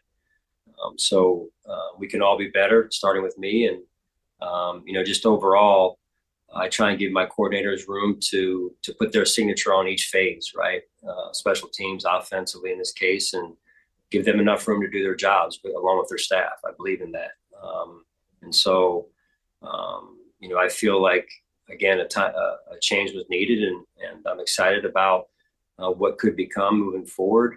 It is a short week, but again, in fairness to the players, I felt like this was the right time, and we're looking for just an overall energy about our offense and confidence. And in terms of the locker room, could you kind of assess the status or state of the culture inside the building? So much has been made, nationally about maybe the room, there being a problem in the locker room. Pat McAfee, who has a bunch of your players on his show, was even talking about that there potentially being a problem in the locker room. Do you sense that's the case? I'm not aware of what he was referring to. I can just tell you that we've got good guys in our locker room, and for years these guys have hung together, and we've won a lot of games.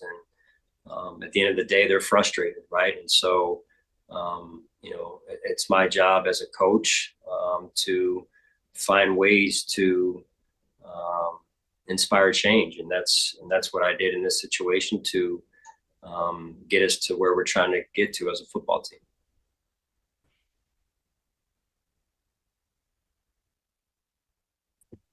Hey, Sean, you've mentioned a few times just looking for more confidence out of the team. I was wondering, outside of just like wins alone, where do you tangibly hope to see confidence, or vice versa? Where have you not seen it lately across the offense? Well, I think, like I said, there's been times when we have moved the ball and scored points, but those times, I believe, have become few and far between, right? So, I can point to the Miami game, which I felt very good about. Obviously, we scored on just about, if not every drive there. But since that Miami game, and really before that, there were some times when I didn't feel like we were moving the ball well enough and scoring points. So it's the whole thing, right? It's the whole body of work. It's not just off of 2 games or 4 games. It's the entire season at this point. And so that's really the way I evaluated the entire season. So I guess just to clarify, that is, to you, confidence, is that mostly scoring points, or are there intangible things that you're also sensing on the offense over that whole stretch of games? Yeah, both. Like when Sally asked me about, some of the finer points, some of the details, some of the fundamentals, it's in the margins. That's one piece. And then it's also, you look at the X's and O's, right? And so just evaluate the whole thing. Thanks, Sean. Coach, good afternoon. Mookie Hawkins, 1 Sports 1080. How you doing? I'm all right, Mookie. Yeah, Coach. 10 games in, how tough has this been for you? Having these dual roles as head coach in DC. Can it be overwhelming for you at times? No, I'm good to go, man. I'm as frustrated as anyone out there, and we're trying to win one game at a time right now. Right? We got a chance to right the ship, and I'm extremely proud of how guys played at some positions last night, like I mentioned, and I thought the defense played really well through the better part of the game. But there's also things that we can do better defensively as well. So we've got to get back to playing winning football on the offensive side of the ball and special teams in particular coming off the last game. Absolutely, man. You guys are at 500 for the first time in a long time. You guys have been battling, literally just been battling out there. So, Coach, how do you regain having a pulse on what this team should look like? I feel like I know what it should look like. You use the word regain. I think I know, and I've always known what it should look like. We've won a lot of games around here, so I don't think I've ever lost that. To be honest with you. Appreciate your time, Coach.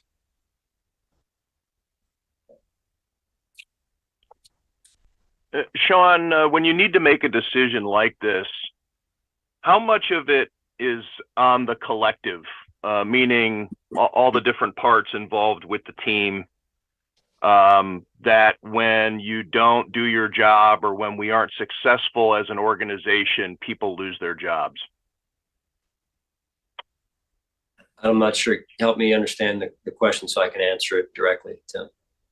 Well, how much of this is on the players that Ken Dorsey lost his job? Or is this strictly Ken Dorsey's merit?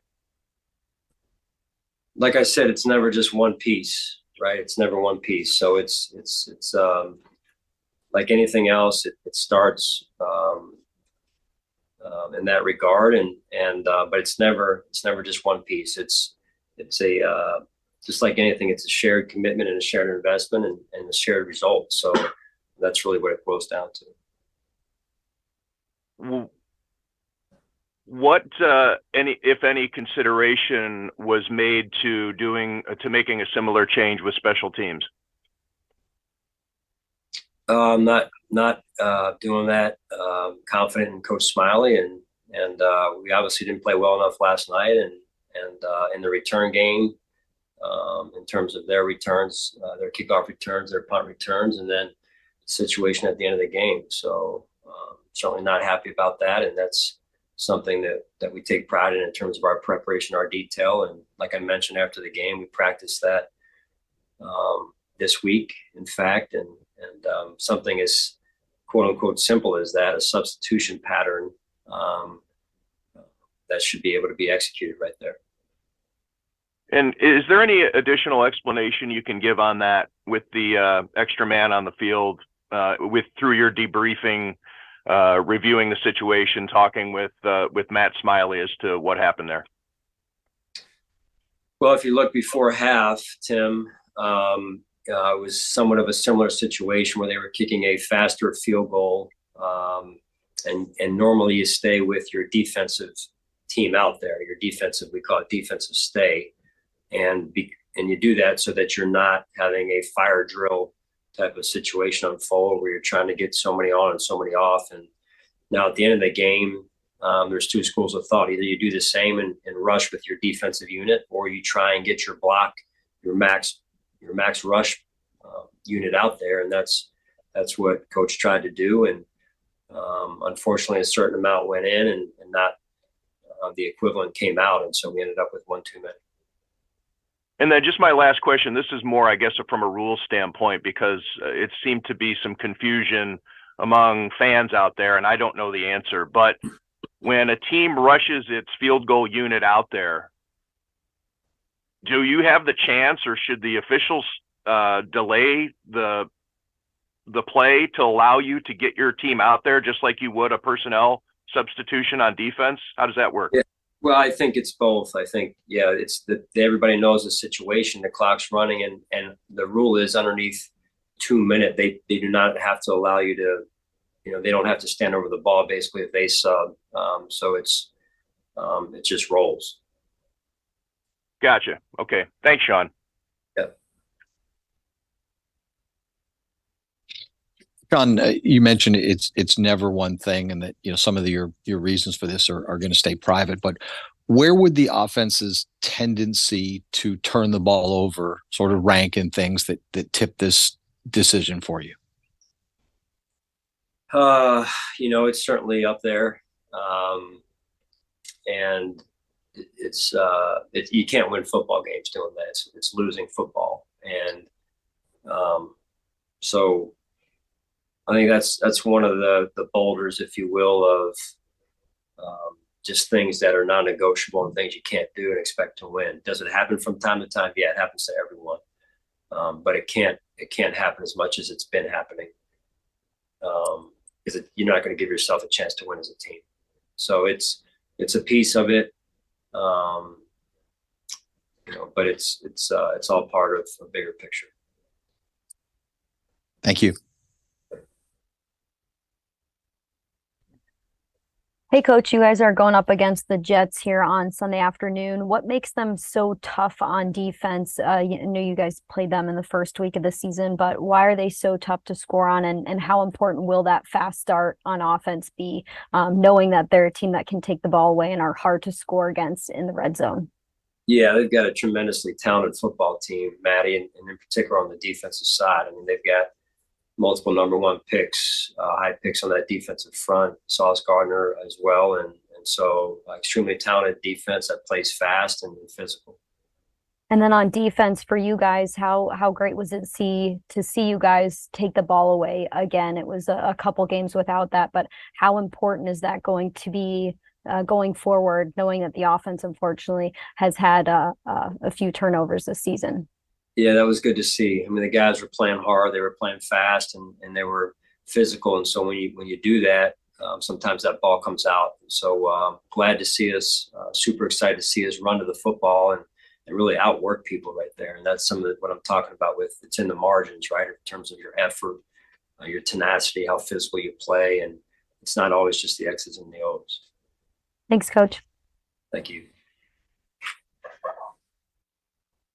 That's all the questions. Thanks, Coach. All right, there we go. Sean McDermott on Zoom addressing Bills media this afternoon. Yeah, never one thing. Talked about confidence. Well, here's what I hate about everything that we just listened to. It had to happen. And it didn't have to happen because of the turnovers or because of Ken Dorsey's scheme or because of the locker room. It had to happen because if it didn't happen, all we would be talking about today is cover 0 and 12 men on the field, both under his supervision. And the Dorsey thing is a failure on his part as well. But all of the talk today about the Dorsey firing, Ken Dorsey didn't line up 12 men on that final field. Ken Dorsey didn't call cover 0 when you had that offense out of field goal range late in the game. Nobody's going to talk about that today because Ken Dorsey is out and Joe Brady is in. I don't buy any of it, man. It's a political move. It's something that you see happen all the time. It's us as golden retrievers following the tennis ball. Your not so distant reference in Bills history would be Rex Ryan, where the Buffalo Bills in week 2 put up 31 points. Yeah, more often than not you win. Now they lost this game 37-31. Here are the fun stats. Ryan Fitzpatrick that night, 374 yards passing. Eric Decker, 126 yards receiving. Matt Forte, 30 carries. 30 carries for 100 yards. Can you imagine that? Yeah, no, we're not. We need to fire the offensive coordinator because we didn't get to 38 points. We came back the next day like, really? Doesn't that feel that this is kind of happening, sort of? It's exactly what's happening. Yeah. It's exactly what's happening. We're going to spend all this time talking about the offense and all the problems on the offense and Ken Dorsey, bad Ken Dorsey, bad Ken Dorsey, not good at his job. This is a failure on multiple levels by Sean McDermott. I'm not buying any of it. And I think the only reason why this, or the biggest reason why this happened today, is because it takes heat off of him, his incompetence. 12 men on the field for the field goal attempt is him. We practiced it. Doesn't matter. It's you. Cover 0 on consecutive plays. Coaches have gotten fired for less. The second of which you were already out of field goal range. Right. Loved the first one. Worked. Twice in a row. We're going to die aggressive. If we're going to die aggressive. All right. Fine, coach. Fine. Nobody's talking about that today. None of the national talking heads are talking about that today. The headline is Ken Dorsey's out. Look at this offense. What has happened in What's Buffalo? What's wrong with Josh Allen? Yes. Where's the confidence? Yes, and where's the swagger? Go online, and there's Cover 1 doing all their breakdown of the offensive problems. And hey, the defense played well for the majority of that game last night. They did. But 12 men, cover 0. These are things that fall right under Sean McDermott. And we're not going to talk about that today. We're going to talk about Ken Dorsey and the bad offense, the turnovers, and everything that's wrong. Like, that's still Coach McDermott. That's still Sean McDermott. That's still his responsibility. The clock was ticking when he doubled down on defense by moving on from Leslie Frazier. And by doing what he did today and moving on from Ken Dorsey, he basically has given himself 7 games to try and save his job. 7 games to try and save his job. This doesn't work out. Where do we go? All right. I know we've got some people waiting on the line, and when we've been trying to get to as many of your calls this afternoon as we can at 585-866-4FAN, 866-4326. If you want to jump on into the sports bar here with Danger and Battaglia, we're going to take a break and come back with some of those phone calls. Happy hour is right around the corner as well. Stay with us here on the Fan Rochester. You know, as the weather gets colder, the NFL offers stay hot on FanDuel. Mike Danger for FanDuel Sportsbook, official partner of 95.7 The Fan. Right now, new customers get $150 in bonus bets with any winning $5 moneyline bet. That's $150 if your team wins. If you've been thinking about joining FanDuel, there's no better time to get in on the action. The app is easy to use. There is a wide range of betting options, everything from spreads to player props, over-unders, and more. So visit FanDuel.com/Mike to join me on FanDuel. FanDuel.com/MIKE for this NFL season on FanDuel, an official partner of the NFL. 21 plus and physically present in New York. First online real money wager only. $5 pre-game money line wager required. $10 first deposit required. Bonus issued is non-withdrawable bonus bets that expire 7 days after receipt. See terms at sportsbook.fanduel.com. For help with a gambling problem, call 1-877-8-HOPE-NY or text HOPE-NY 467-369. Odyssey has sports.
FAN 866-432-6. The Sports Bar with Danger and Battaglia on the Sports Leader 95.7 FM and AM 950 The Fan, Rochester.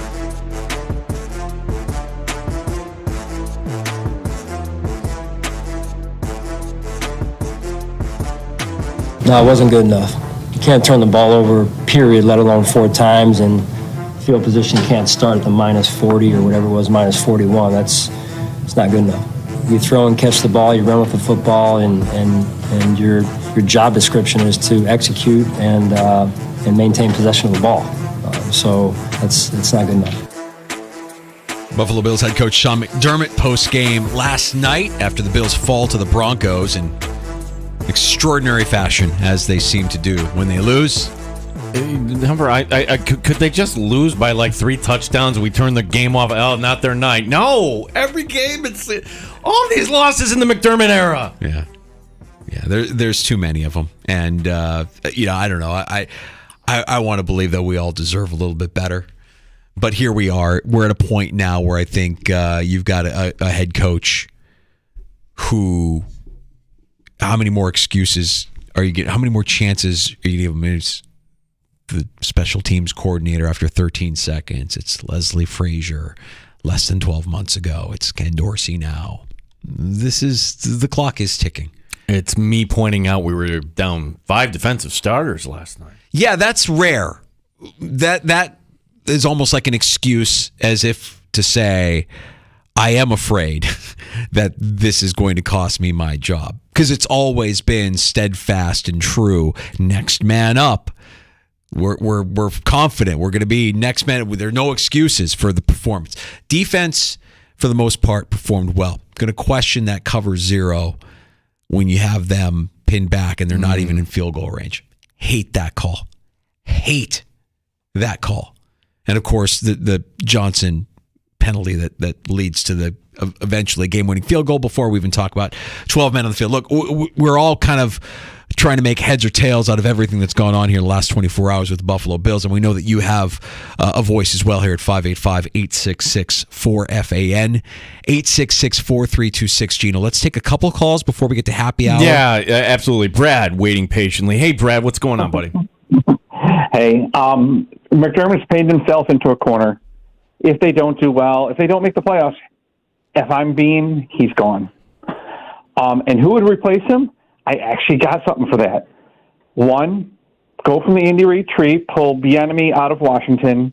Frank Reich's going to get fired from from Carolina, and he could be the OC to be a solid person in Josh's ear and yell at him. And then finally, Leslie Frazier comes back as the DC. With McDermott gone. Oh, come on. Well, bring back Rex at this point, too. Bring back the band. And you know what? Yeah, Brad, I love that we're thinking about it, right? Like we're going and we're like, McDermott will not bring Frazier back. No. You know that. No. You know that. Guess what? If they don't make the playoffs, his head is on the line. Can I? And Brad, appreciate the call. That was McDermott in a nutshell. He fired Leslie Frazier. But he didn't have the courage to be direct with you, the fan, to tell everybody what was going on, because we all like Leslie Frazier. He's a good man. Why would you do that to him, particularly this late in the offseason where he can't get another job? I mean, I think there were a lot of people last year that were saying fire Leslie Frazier. There were also a lot of people saying Leslie Frazier deserves to be a head coach. Well, if he deserves to be a head coach, why are the Bills firing him? I don't understand. Well, be direct. At least, well, today they were direct, although relieved of his duties. That's the euphemism for fired. Linda waiting patiently. Hey, Linda. Hi, gentlemen.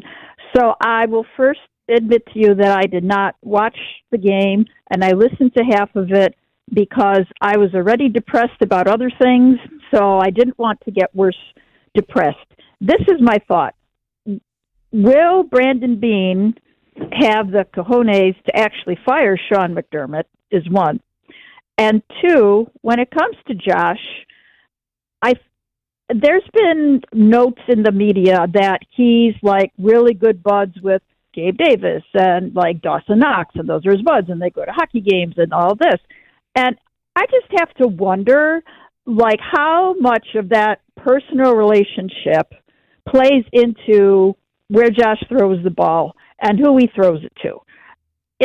And then there's the thought about shotgun versus under center. And the data shows under center, you're a lot more successful. But why aren't we? Well, Josh is more comfortable in the shotgun. And guess what? If you're the coach, it's like get in line, pal. I don't care you're the $50,000 man or $1 million man. Get in line and get with the program. So I think there is a little bit of accountability that has to go on with Josh, and it's a sad day for Buffalo football. So that's all I got. Thanks for taking my call. All right, thank you, Linda.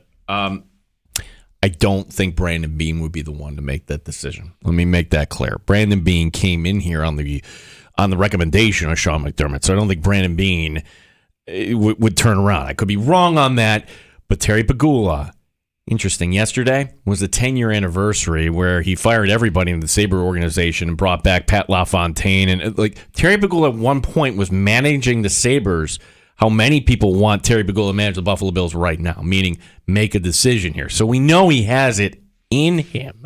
But talking to Matt Perino, Terry Pegula, has not talked about his own football team in 4 years. Publicly. Yeah. Which is a little terrifying because if it goes poorly down the stretch here, the Bills end up with a losing record. The Bills end up on the outside looking into the postseason. Is it fair to believe they run it back? I think it is. Is disgusting as it feels right now for me to even think that. I am going to bring up an angle, and Perino just said no. I don't believe this, but does the play of the Buffalo Bills inspire anybody to open up their wallet right now? If things are dragging, and I'm just wondering, and since the whole business department, they all got fired essentially for various reasons, like it's all new turnover there, like that new stadium, you need that new shiny object, that new hope. That's play one of the drought era playbook, Danger. New head coach, get excited, buy your tickets. It wouldn't hurt. But, man, that's a regression to where the Bills were through the drought, right? Does it not feel, though, that everything felt droutish last night? That's why today sucks. Yeah, these losses, I mean, during the drought, the losses sucked. They were tough. They were bad losses, right? But the way Sean McDermott loses in spectacular fashion, hell, the way that he's won some of these games in spectacular, you didn't deserve to beat the Giants. You didn't deserve. You almost lost. You deserve to beat the Bucks, but you almost lost to the Bucks. Two plays are separating this from a 6-game losing streak. Two plays are separating a record 3-7. You could say, well, they won, Gene, so what does it matter? Just pointing out. The last few weeks are like, okay, this team will snap out of it. This team will snap out of it. Oh, it's Ken Dorsey's fault. Okay, so when you lose again to Zach Wilson, what are we saying on Monday? Whose fault is it then? What is that atmosphere going to be like in Orchard Park on Sunday if the Buffalo Bills are down at halftime to Zach Wilson? All right, let's get to happy hour. And again, more of your calls are welcome. If you'd like to pull up a stool, that number is 866-4326-585. 866-4FAN. It's not a blame assessment Tuesday. I don't know what today is. I don't know either. We have time for your calls on the other side. We are in a blender today, as many of you are. But we're getting through it together here on The Fan Rochester. And we'll be back with more of your calls for happy hour here at 95.7 FM and AM 950. The Fan Rochester.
W239BF Rochester, the sports leader. 95.7 FM and AM 950, The Fan, Rochester.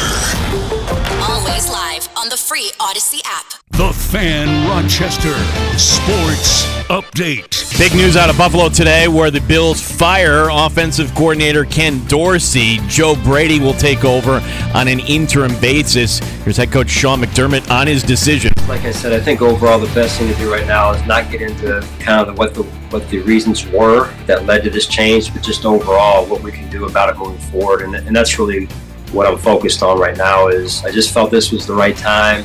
Bills now at 500 as the Jets will be coming in to Orchard Park this coming Sunday. We got Buffalo Sabres hockey tonight. They're hosting Boston, 7 o'clock for our coverage here on the Fan Rochester.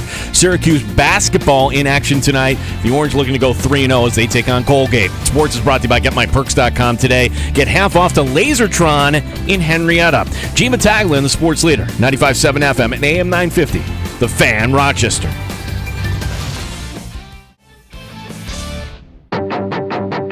The Sports Bar with Danger and Battaglia. So the field goal was no good, but it's negated by 12 men on the field. Denver will get a second chance to kick this field goal for the win.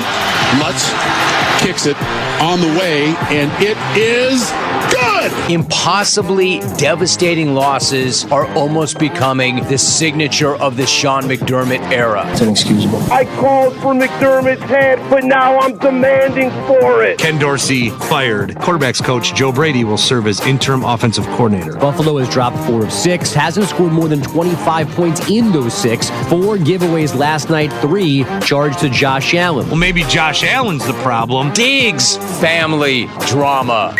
Mike Danger. So what are we talking about, Gino? Gene Battaglia. Let's talk radios. 95.7 FM and AM 950, The Fan, Rochester. Welcome to Happy Hour in the Sports Bar. Gino, I don't know how you feel. I, for one, am so super pleased that they got rid of the guy responsible for making sure that 12 players were on the field for that final field goal attempt. I am satisfied and satiated as a Bills fan today. That's great news that the Bills have moved on from Ken Dorsey. My gosh. Now, if you were watching last night, hey, the kick is wide right by Lutz. And then you realize, wait, there's a flag. And you hear Aikman go, it was one of those, oh my He God. knew. He's like, he what? knew that they deserve to lose this game. Do you remember before the season started, one of the guys that we respect covers the NFL, Ross Tucker, put out his ranking of NFL coaches? 25th, McDermott. Sean McDermott was 25th. We were like, oh, how can that be? Well, I think you know. I think we've kind of figured it out. Like, we shouldn't continue to forgive this guy for the years of mistakes. And yes, he's won a lot of football games. And yes, you can't take away that he turned around a down-and-out franchise. But he's taken them so far now. Is that fair to say? You have to ask the question, how far can he take them? Can he take them any further? I don't think he can. And last night's loss is just the latest in a long laundry list of losses, memorable losses, that you don't even need to think about. You just remember. Minnesota. All I have to say is Minnesota. You know the game I'm talking about. Hail Murray. The win game. Peterman. You could just go back to 4 weeks ago. Mac Jones, his last win in this league. Mac freaking Jones drove the ball on your defense. We haven't even talked about 13 seconds. These are just games that when they lose, spectacular fashion. They lose in spectacular fashion. 9-6 to the Jaguars. In a way, the Bengals game last week was actually like a normal loss. Like, oh yeah, that's kind of what we thought was going to happen. You just went up against a better team and they beat you. I mean, it wasn't without some questions. I mean, there were plenty of questions after the game. Like, all right, you had something working and then you went away from it working. I just imagine that the relationship was pretty tenuous between McDermott and Dorsey, even as recently as last night. Well, isn't that how it ended with Daboll? Like, it was very tenuous, and then you get to 13 seconds, and Daboll, hey, I got a head coaching job. See ya. Yeah. Adios. Our phone number, 585-866-4FAN. That's 866-4326. We go to your neighborhood here, buddy. Oh, this is my guy. Nikki G. Nikki G, you're in the sports bar. I'm clearing out the room for you, pal. Go ahead. Gentlemen, Gino, Danger, good afternoon. This is probably the most pissed off I've ever been as a Bills fan. Between the neighborhood text last night and texting back and forth with Masterstroke, it was just, it was pretty entertaining. Let's look at the big picture, okay? McDermott came in. He's changed the culture. He's done a good job. I have no complaints with him getting us where we've gone. But at the end of the day, like you said, Danger, in the text chain last night, Mick Schottenheimer. Marty Schottenheimer was a great coach, but he's had the most wins ever in NFL history, never went to a Super Bowl. He's not taking us to the promised land. It's time to move on. I hate to say that. I'm pretty realistic and optimistic as a Bills fan, but he's made too many mistakes in critical situations as a head coach. And let's be honest. Not all coaches, do a great job the first go around. Belichick, Andy Reid, he's made mistakes, but the problem is it's critical mistakes at the most inopportune time. And the problem is he brought Bean in, not the other way around. When he got hired, Doug Whaley was here, so he brought Bean in. So they got to both go because Brandon Bean's not going to fire McDermott. Get him out of here. End of the year, fire him. Don't do nothing now. Bring in Ben Johnson from Detroit. He's a great offensive coordinator. Look what Detroit's offense is like right now. We got just as much talent as they do. Get rid of McDermott. Get him out of here. I'm done making excuses for him. And that starts fresh. That's just the way we got to do it nowadays. You can't keep these guys around forever. Just get rid of them and send them packing. You don't want to start from scratch again after 6 years, but it's time to move on and let's get an offensive minded guy in here. I think Joe Brady's that's a joke making him offensive coordinator, but you got no choice. So clean house and bring Ben. I don't know. I just think Ben Johnson. I don't know if he'll come to Buffalo, but he wants to be a head coach, so let's bring him in. Let's give it a shot. Yeah, I would love Ben Johnson. The idea, thank you, Nikki G. When Tyrod brought this team to the playoffs, but we all thought, that's not the guy. We were smart about it. Tyrod, thank you, but you're not the guy. Can we make the same analogy for McDermott? Thank you, but he can't get this team over the finish line. And this team, since the AFC Championship game, which was in 2020, they've taken a step down year by year by year, and 8 and 9 might be asking too much at this point with the schedule. I want Gelb. I want Harbaugh. I want Jim Harbaugh. I would love Jim Harbaugh. I put it out there because Gelb put it out there in September when the Bills lost to the Jets week 1. I predict that Jim Harbaugh will be the next head coach of the Buffalo Bills. He did it last week when he was on with us here in the sports bar. Jim Harbaugh would fit Buffalo perfectly, where he's like a quirky kind of guy, would fit into the passion and just the craziness that comes with being a part of Bills Mafia, and there's an experience to him, and I think he would thrive and get the Bills back in the right direction. The experience is the part that's intriguing to me. Ben Johnson's nice. We don't know if he wants to be a head coach. I mean, he was interviewing for head coaching jobs this offseason. He stayed in Detroit. I mean, eventually his name is going to be called, and he's going to end up being a head coach in the NFL. But rather than hire an inexperienced head coach, first-time head coach, wouldn't you rather have somebody with a resume who can come in here, whip these guys into shape? Well, you need somebody with a cachet. This is not a young team with a bunch of kids this is as veteran as they come. Right. So you've got to have somebody to listen. Right. And I know somebody, I can't remember who it was, somebody came back, I'm not interested. He was a failure in San Francisco. Well, if he was a failure in San Francisco, getting the Niners to the Super Bowl with Colin Kaepernick, then what would you call Sean McDermott's era in Buffalo? He didn't get along with Balky. So, before we go, what would that relationship potentially be like? That's the problem. That's why the Vikings are does he work well with a GM? I have a feeling we're going to be talking a lot about this over the next couple weeks. Waiting patiently. Dan and Rondecoy. What's up, Dan? Hey, Dan. Hey, guys. I think at the beginning of the year, when I heard Eric Bieniemy was going looking for a job. I thought they should have got rid of Dorsey then and taken him in, because look at the job he did with Mahomes, and he would have fit perfect here in Buffalo. But also that 13-second game, I've gone through this so many times. All they had to do was take some penalties, hold a couple of those guys instead of letting them run loose with that much time. It would have killed the time, and it would have been over. But they just let them run wild on them. That was crazy. Yeah. Dan, to push back on the Bieniemy thing, Andy Reid, yes, his contract, he would have never allowed him to go to Buffalo. Go over to the other conference. We'll never see you. Good luck in Washington. I'm not interested in Eric Bieniemy. I'll say it right now. Not interested. Based on what? Based on the work he did with Andy Reid, right? Yeah. And again, you're going to be taking a chance on a first-time head coach. He's got Sam Howell leading the league in passing yards, but that organization, that team isn't in any sort of position like to win. I'm not really feeling that. I'm not really into that idea.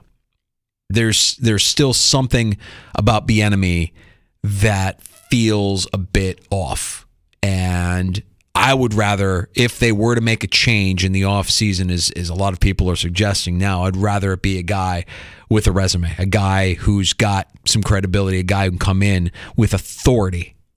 People will bring up Frank Reich's name. I think he's going to get fired, and I think that wouldn't be actually a fit. No. And again, another guy that you could look at and be like, retread. That's not what I'm interested in.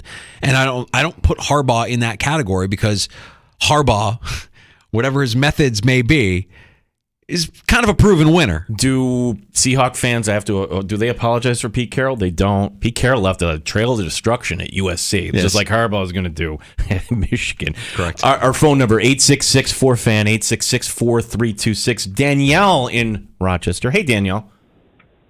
Hey, shout out to Tommy Muley for calling that one, buddy. Oh, man. Listen, I'm not looking forward to going in on Friday. The Swami... You're going to get your butt handed to you, that's why. The Swami absolutely pulled one out of thin air, and it happens once every couple of seasons. So there we go. He got his.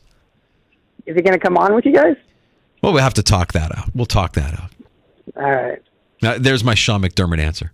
It's too early to tell. We're taking it one day at a time, one win at a time. We're just going to move forward. Thank you, Danielle. Yeah, the bonus pick is so wild on any given week, if you know what I'm talking about, from the break room. And we laughed at him. Me, Pat, Wright, we all laughed. They're not firing Ken Dorsey. They're not firing Ken Dorsey. What are you talking about? Completely, because the entire time he's doing what he always does, which is predicting big things for the Bills. The Bills are going to blow out the Broncos. They're going to blow out the Broncos, but they're going to fire their offensive coordinator. Make it all make sense. He hedged. He did. He hedged. 866-4FAN, our phone number, 585-866-4326. A lot of emotion today as the Buffalo Bills move on from offensive coordinator Ken Dorsey. And it'll now be Joe Brady as the interim offensive coordinator. I almost feel like we hit the nail on the head with the Sean McDermott Zoom from last hour. Did it sound something like have a lot of respect for Ken as a coach and as a man with his family? I just, felt like we needed to make a change there, even though it's a short week. Felt like it was the best move for the team moving forward, and I have a lot of confidence in what this offense can be with Joe Brady, and I'm confident in his abilities moving forward. Yeah. Pretty good? Yeah, it sounds accurate. What I hate about the Zoom call from today is it's necessary if you're a man desperately trying to deflect. And that's what is going on. We're talking about the Dorsey firing today instead of talking about 12 men on the field for the final field goal attempt or cover zero on consecutive plays when you have the Denver offense pushed out of field goal range. Those questionable decisions, that lack of execution isn't getting talked about on a day where we're spending most of our time talking about the Bills in the middle of the season, moving on from their offensive coordinator. Think about that. Think about how many bad offensive coordinators there are in the NFL. Dorsey gets the axe. Think about this. Feels like the end of the season. Like which team? Somebody bring to my attention which team made a move like this and all of a sudden was hoisting Lombardi's trophy at the end of the year. That doesn't happen. And to me, this is Sean McDermott trying to save his own job for next year and trying to reset everything. 7 games. 7 games. I don't know how it's going to look any better against the Jets. What Sean McDermott, I would swear here, if the FCC would allow, that was complete BS. Like, the timing. The timing, you're facing one of the top 5 defenses in the NFL this week, the New York Jets. The timing was last week if you're going to make that move. You've got a bye week coming up, too. Yeah. I know that you want to win now, but my God, it was just a weak and predictable move from a guy who has just mastered the art of deflection. He says he's accountable. He's not. We shouldn't let him off the hook on that. CJ is calling in from Penfield. Hey, CJ. Hey, guys. What's going on? I just wanted to say if we don't run the table the rest of the season, what do you guys think about maybe bringing in Deion Sanders and his children? CJ, look, I believe Deion Sanders when he says things. I think he's an honest guy, maybe honest to a fault. I don't think that there's any political. He's not going to say things that he's not political. He's not a politician the way Sean McDermott, a lot of NFL coaches are. The influence that he has in college is not going to work. He's self-aware to know that. Yeah. He knows that his act in the NFL, when you're working with professionals, when you're working with grown men, won't work the way it works in college. And by the way, I mean, we haven't talked a lot about Deion Sanders because Deion Sanders, admittedly, earlier in the season said, we're not there. I mean, as good as that start they have was, a losing record in the Pac-12. We're not there. We're about 9 players away from being where we want to be. We're not there. So let's not, as exciting as the beginning of the season was for that program and for that coach, I'm not ready to say, he needs to be in the NFL. Teams will go after him. I'm sure teams will try and ask him, but if he's true to his word, it ain't going to happen. And I believe that. Yeah. CJ, thanks for the call. Appreciate it. Let me throw another name at you, Danger, because how many times did we take a call or a comment, and you've heard this too over the years, because I think this guy's going to be out of a job, whether it's this year or next year. What about Daboll? Would you welcome back Brian Daboll? Because there were people that said Brian Daboll should have been the guy that stayed. Now, Brian Daboll, the argument you can make is that was the peak of this offense. That's the guy that understands Josh and how all these pieces work and everything else. But when I'm seeing this year in New York makes me say no. I can't say I'd be excited about that given how critical I've been of Brian Daboll this season. And it goes beyond the lack of presidential behavior on the sideline, like the tearing into your quarterback. And again, that falls on you. If you're mad, be mad at yourself. I know that there are circumstances this year that's hard to judge his performance when you don't have a healthy quarterback, when you're still living with the sins of the past regime and the mistakes made by Dave Gettleman. I just know that prior to working with Josh Allen, Brian Daboll's resume was less than flattering.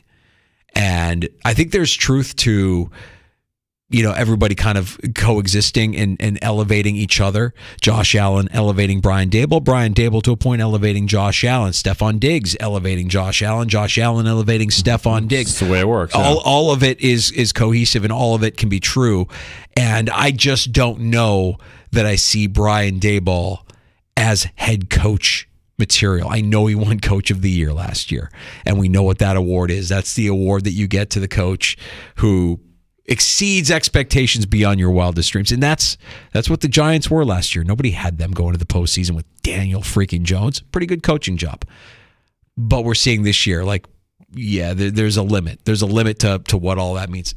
The good news is if something like that were to be entertained, you have a guy who you don't have to sell on any of us on this. On Buffalo, on Western New York, on Bills Mafia, on the organization, on the quarterback. Because I think you have to sell that to somebody that would be coming in as a candidate. I think you would have to sell it to a Jim Harbaugh. Like if you're Jim Harbaugh, the idea that you have a quarterback, you would line up for the idea that you have Josh Allen as your quarterback. But there's also a part of that would make me a little skittish. Like, You have a quarterback that turns the ball over constantly. Can I coach that out of him? I believe I can. The arrogance of coaching, you look at the positive and you say, okay, then I'm going to fix that. That's why coaches were so eager to, draft Josh Allen in the first place. I can work with this guy. Right. It'll be interesting. 7 games. 7 games here. Really, again, just weak and predictable. It's been the Sean McDermott way when things have gone at their worst. It's somebody else and not me. Can I ask one question? Because where you saw out of Denver's run defense last night, you thought, wow, that you can run against this team, and the Bills figured that out. Everybody knew that going in, by the way. Correct. I said that yesterday before the game. Correct. So then why would you voluntarily take your top running back off the field? Yeah. Because he fumbled on the first play. Like, this is Section 5 football. I'm going to teach you a lesson. You're hurting your own team. But let's get Ty Johnson out there for a carry, please. You heard McDermott in the postgame reference a couple of times that the defense was playing without 5 starters. And you've never really heard that from him in the past. Before, it was always no excuses. It's the next man up, blah, blah, blah. It sounds like now, based on the raw emotion of that loss last night, that he was making excuses here in an effort to keep his job. And I think you double down by saying, not my fault. It's the offensive coordinator's fault. Let's move on and let's try and do something different. Hey, if it works, we'll spend less time talking about 12 men on the field for a field goal. We'll spend less time talking about cover 0. But man, that's to me, that's the issue. I'm gone. I'm done. I've seen enough. These losses, the way they happen, I don't know that it happens anywhere else. Maybe the Chargers. Maybe the Chargers. And we've made fun of the Chargers for years for chargering away football games. we need a good verb. McDermotting, McChargering. And the constant between the two, McSchottenheimer. Such a McSchottenheimer game. I will say, for anybody that wants to change, I don't think it's happening, because hard for me to say what Terry Bagula is thinking, because nobody's heard from the guy football-wise here in 4 years. Who's hot and who's cold in fantasy football? Brought to you by our friends from AirQuip Heating and Air Conditioning. Yeah, who's cold right now? Somebody we all picked up on the waiver wire. I think you can safely let him go, because this guy had 1 carry for 2 yards. That would be Zach Moss. Oh. Zach Moss from the Colts is now just... Yeah, he's on too many rosters, 68% in Yahoo leagues. Jonathan Taylor now is taken, as he should, if you're paying him all that money. And who's hot? Well, there have only been 2 guys in NFL history as a rookie to throw for 350 yards in back-to-back games. The second being C.J. Stroud, the first in 2011. Cam Newton. So who's hot right now? I will take C.J. Stroud in that whole Houston offense. It is fun and challenging to know when to start a player that's heating up or bench one who's cooling off. It's not fun to be too hot or too cold in your home or business. Make the best lineup call you can and call AirQuip today. We come back with a round of shots next in the sports bar. Yeah, there's a big story out of hockey that any other day we'd be talking about. This was like, we kind of wondered if this would happen, and now we're getting word that it is happening. Yeah, we will get to that. We've got some things happening tonight with the Sabres, Syracuse, and also, all right, can we use some Bills comic relief? What did Fran Levy do? Marv's wife put another coach on blast. Oh, okay. You missed this, huh? A round of shots on the way next in the sports bar. Danger and Battaglia, the Fan, Rochester. Odyssey has sports for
Rochester Sports Update. Buffalo Bills fire offensive coordinator Ken Dorsey today. Joe Brady takes over on an interim basis. Brady was the quarterback's coach. Matt Perino, Syracuse Post-Standard, joined us earlier today on the show.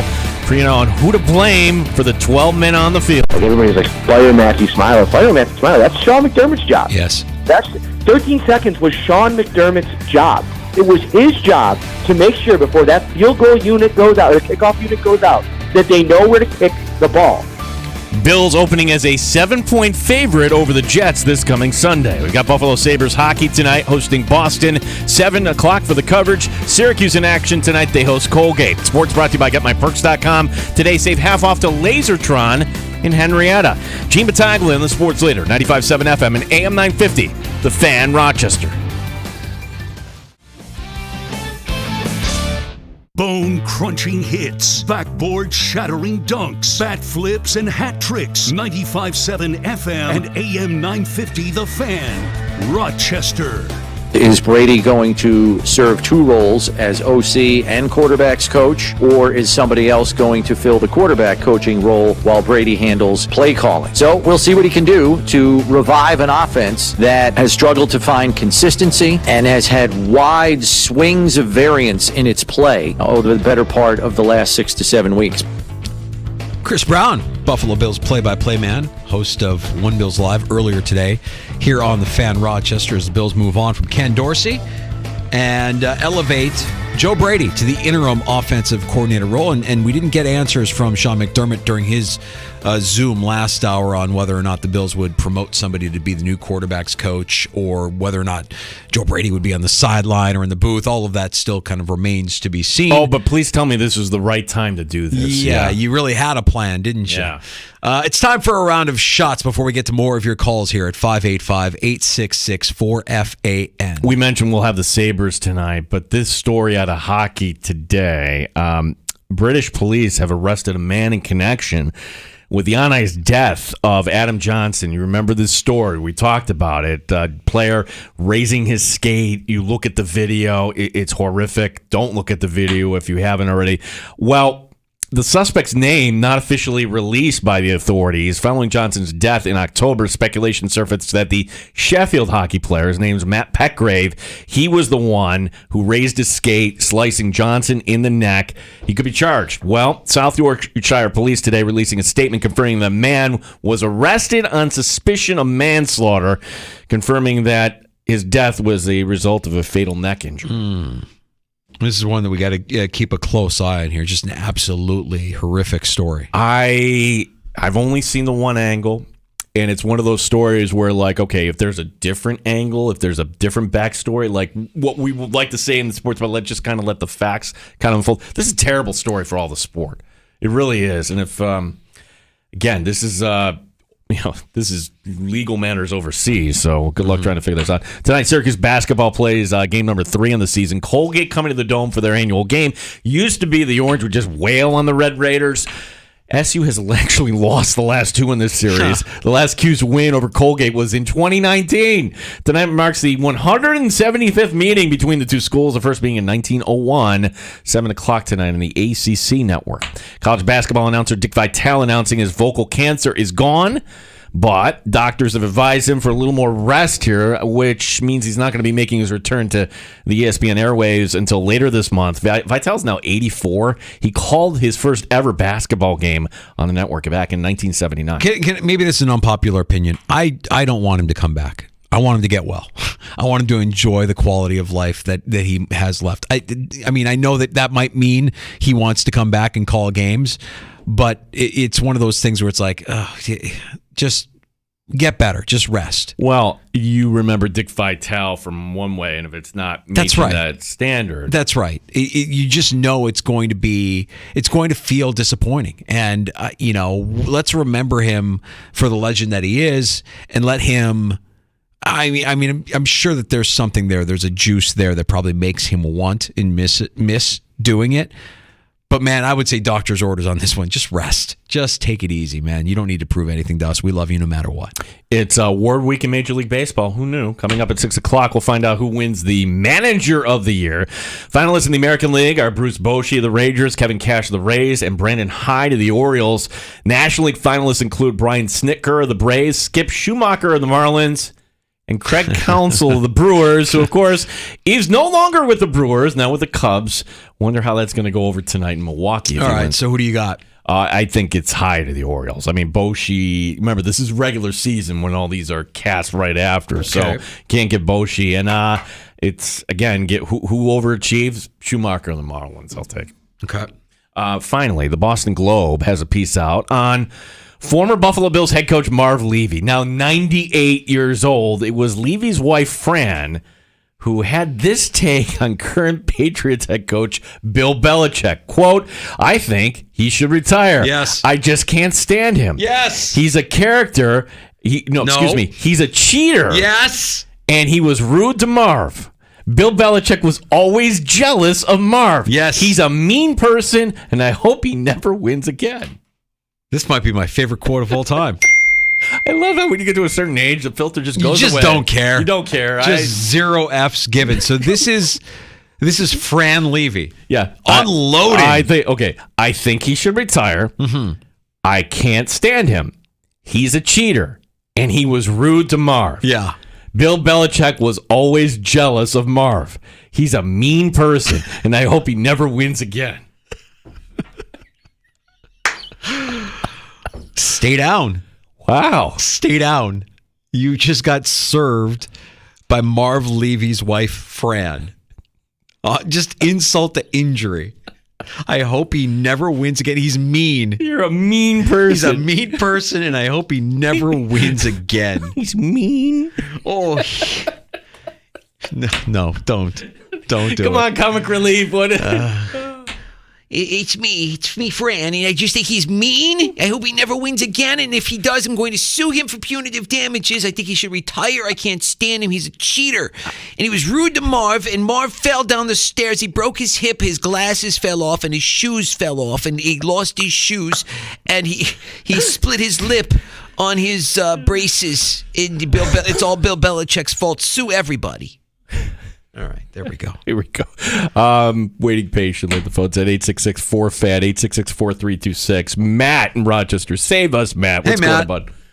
What's up, fellas? I called after the Pats loss as a pretty level-headed Bills fan, but here we go with the reality and the life cycle of a Bills fan. I'm on the other end of the ship now. Mm-hmm. So bear with me. This one might get a little long-winded, but I recognize this take is fueled by frustration and emotion just based on the proximity, right? But honestly, if they hang 40 on Sunday and look great winning, I'm not sure I feel any different about the long-term prognosis of this team with McDermott as the head coach.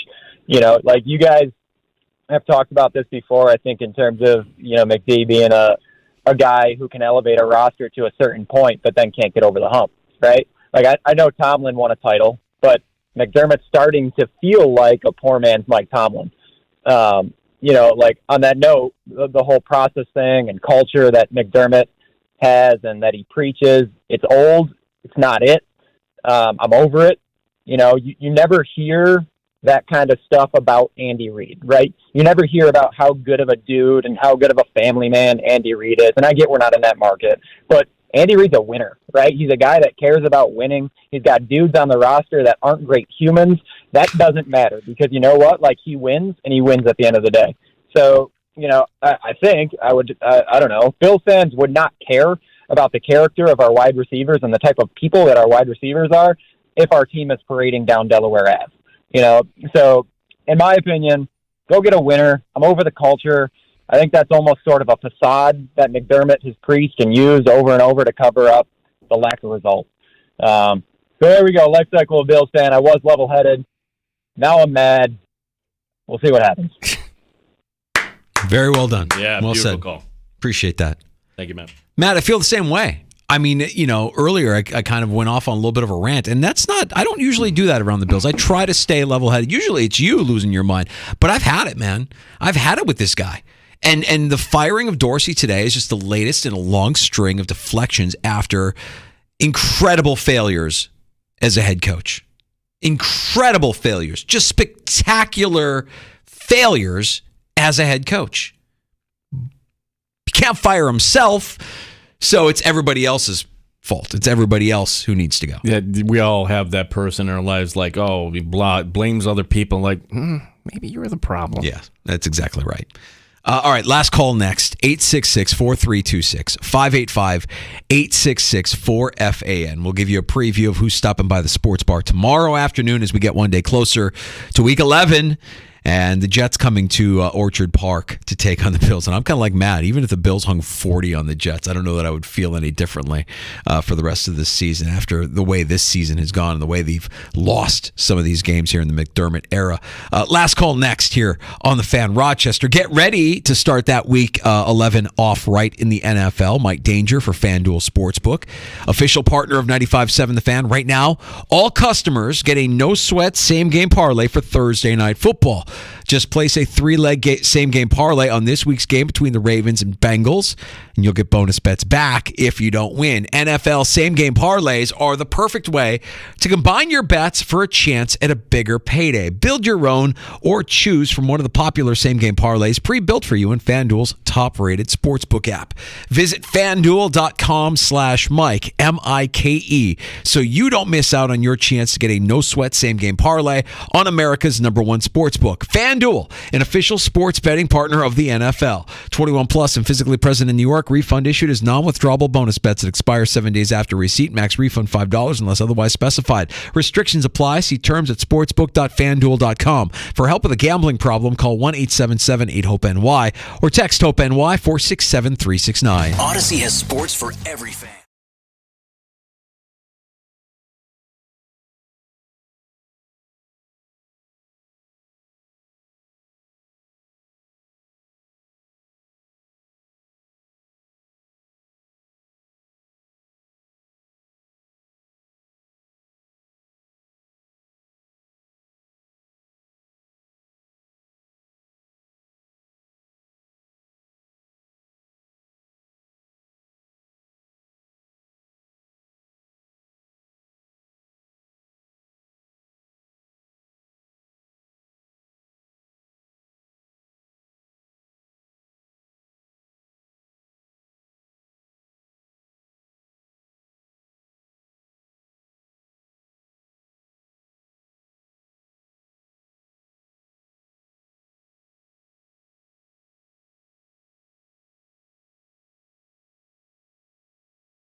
The Fan, Rochester. It's last call in the sports bar with Danger and Battaglia. Our number, 866-4FAN, 585-866-4326. I don't want to, but I feel like, it wouldn't be complete if we didn't get one of our regulars on just to share his thoughts. I think you even teed him up, Gino. We're going to test his optimism. Yeah, like if John is telling me, hey, let me do guys, I got to tell you, what I like? I like Urban Meyer. Urban Meyer would make a great No, those things are good. Guys, don't worry. They're going to win 7 in a row, and I see this team going to the Super Bowl. This is the move they had to make, and now with Joe Brady, Joe Brady at LSU, he was great with Joe Burrow and Justin Jefferson and Jamar Chase. Hey, John, how are you? Hey, well, I've been better, but listen, I got to agree with you, Mike. Why fire Dorsey at this point? And I got to tell you, that last touchdown drive we had, I was impressed. They ran the ball the whole way. This guy, I thought that was a brilliant call by Dorsey to run the ball up the gut. I feel like he did that. I feel like, look, I don't know exactly what's gone on between Ken Dorsey and Sean McDermott over the last couple of weeks, but that almost felt to me like Ken Dorsey just rubbing somebody's nose in it. Like, we're going to just, like, you have that at your disposal the entire game and you don't do that? Why? Why wouldn't you?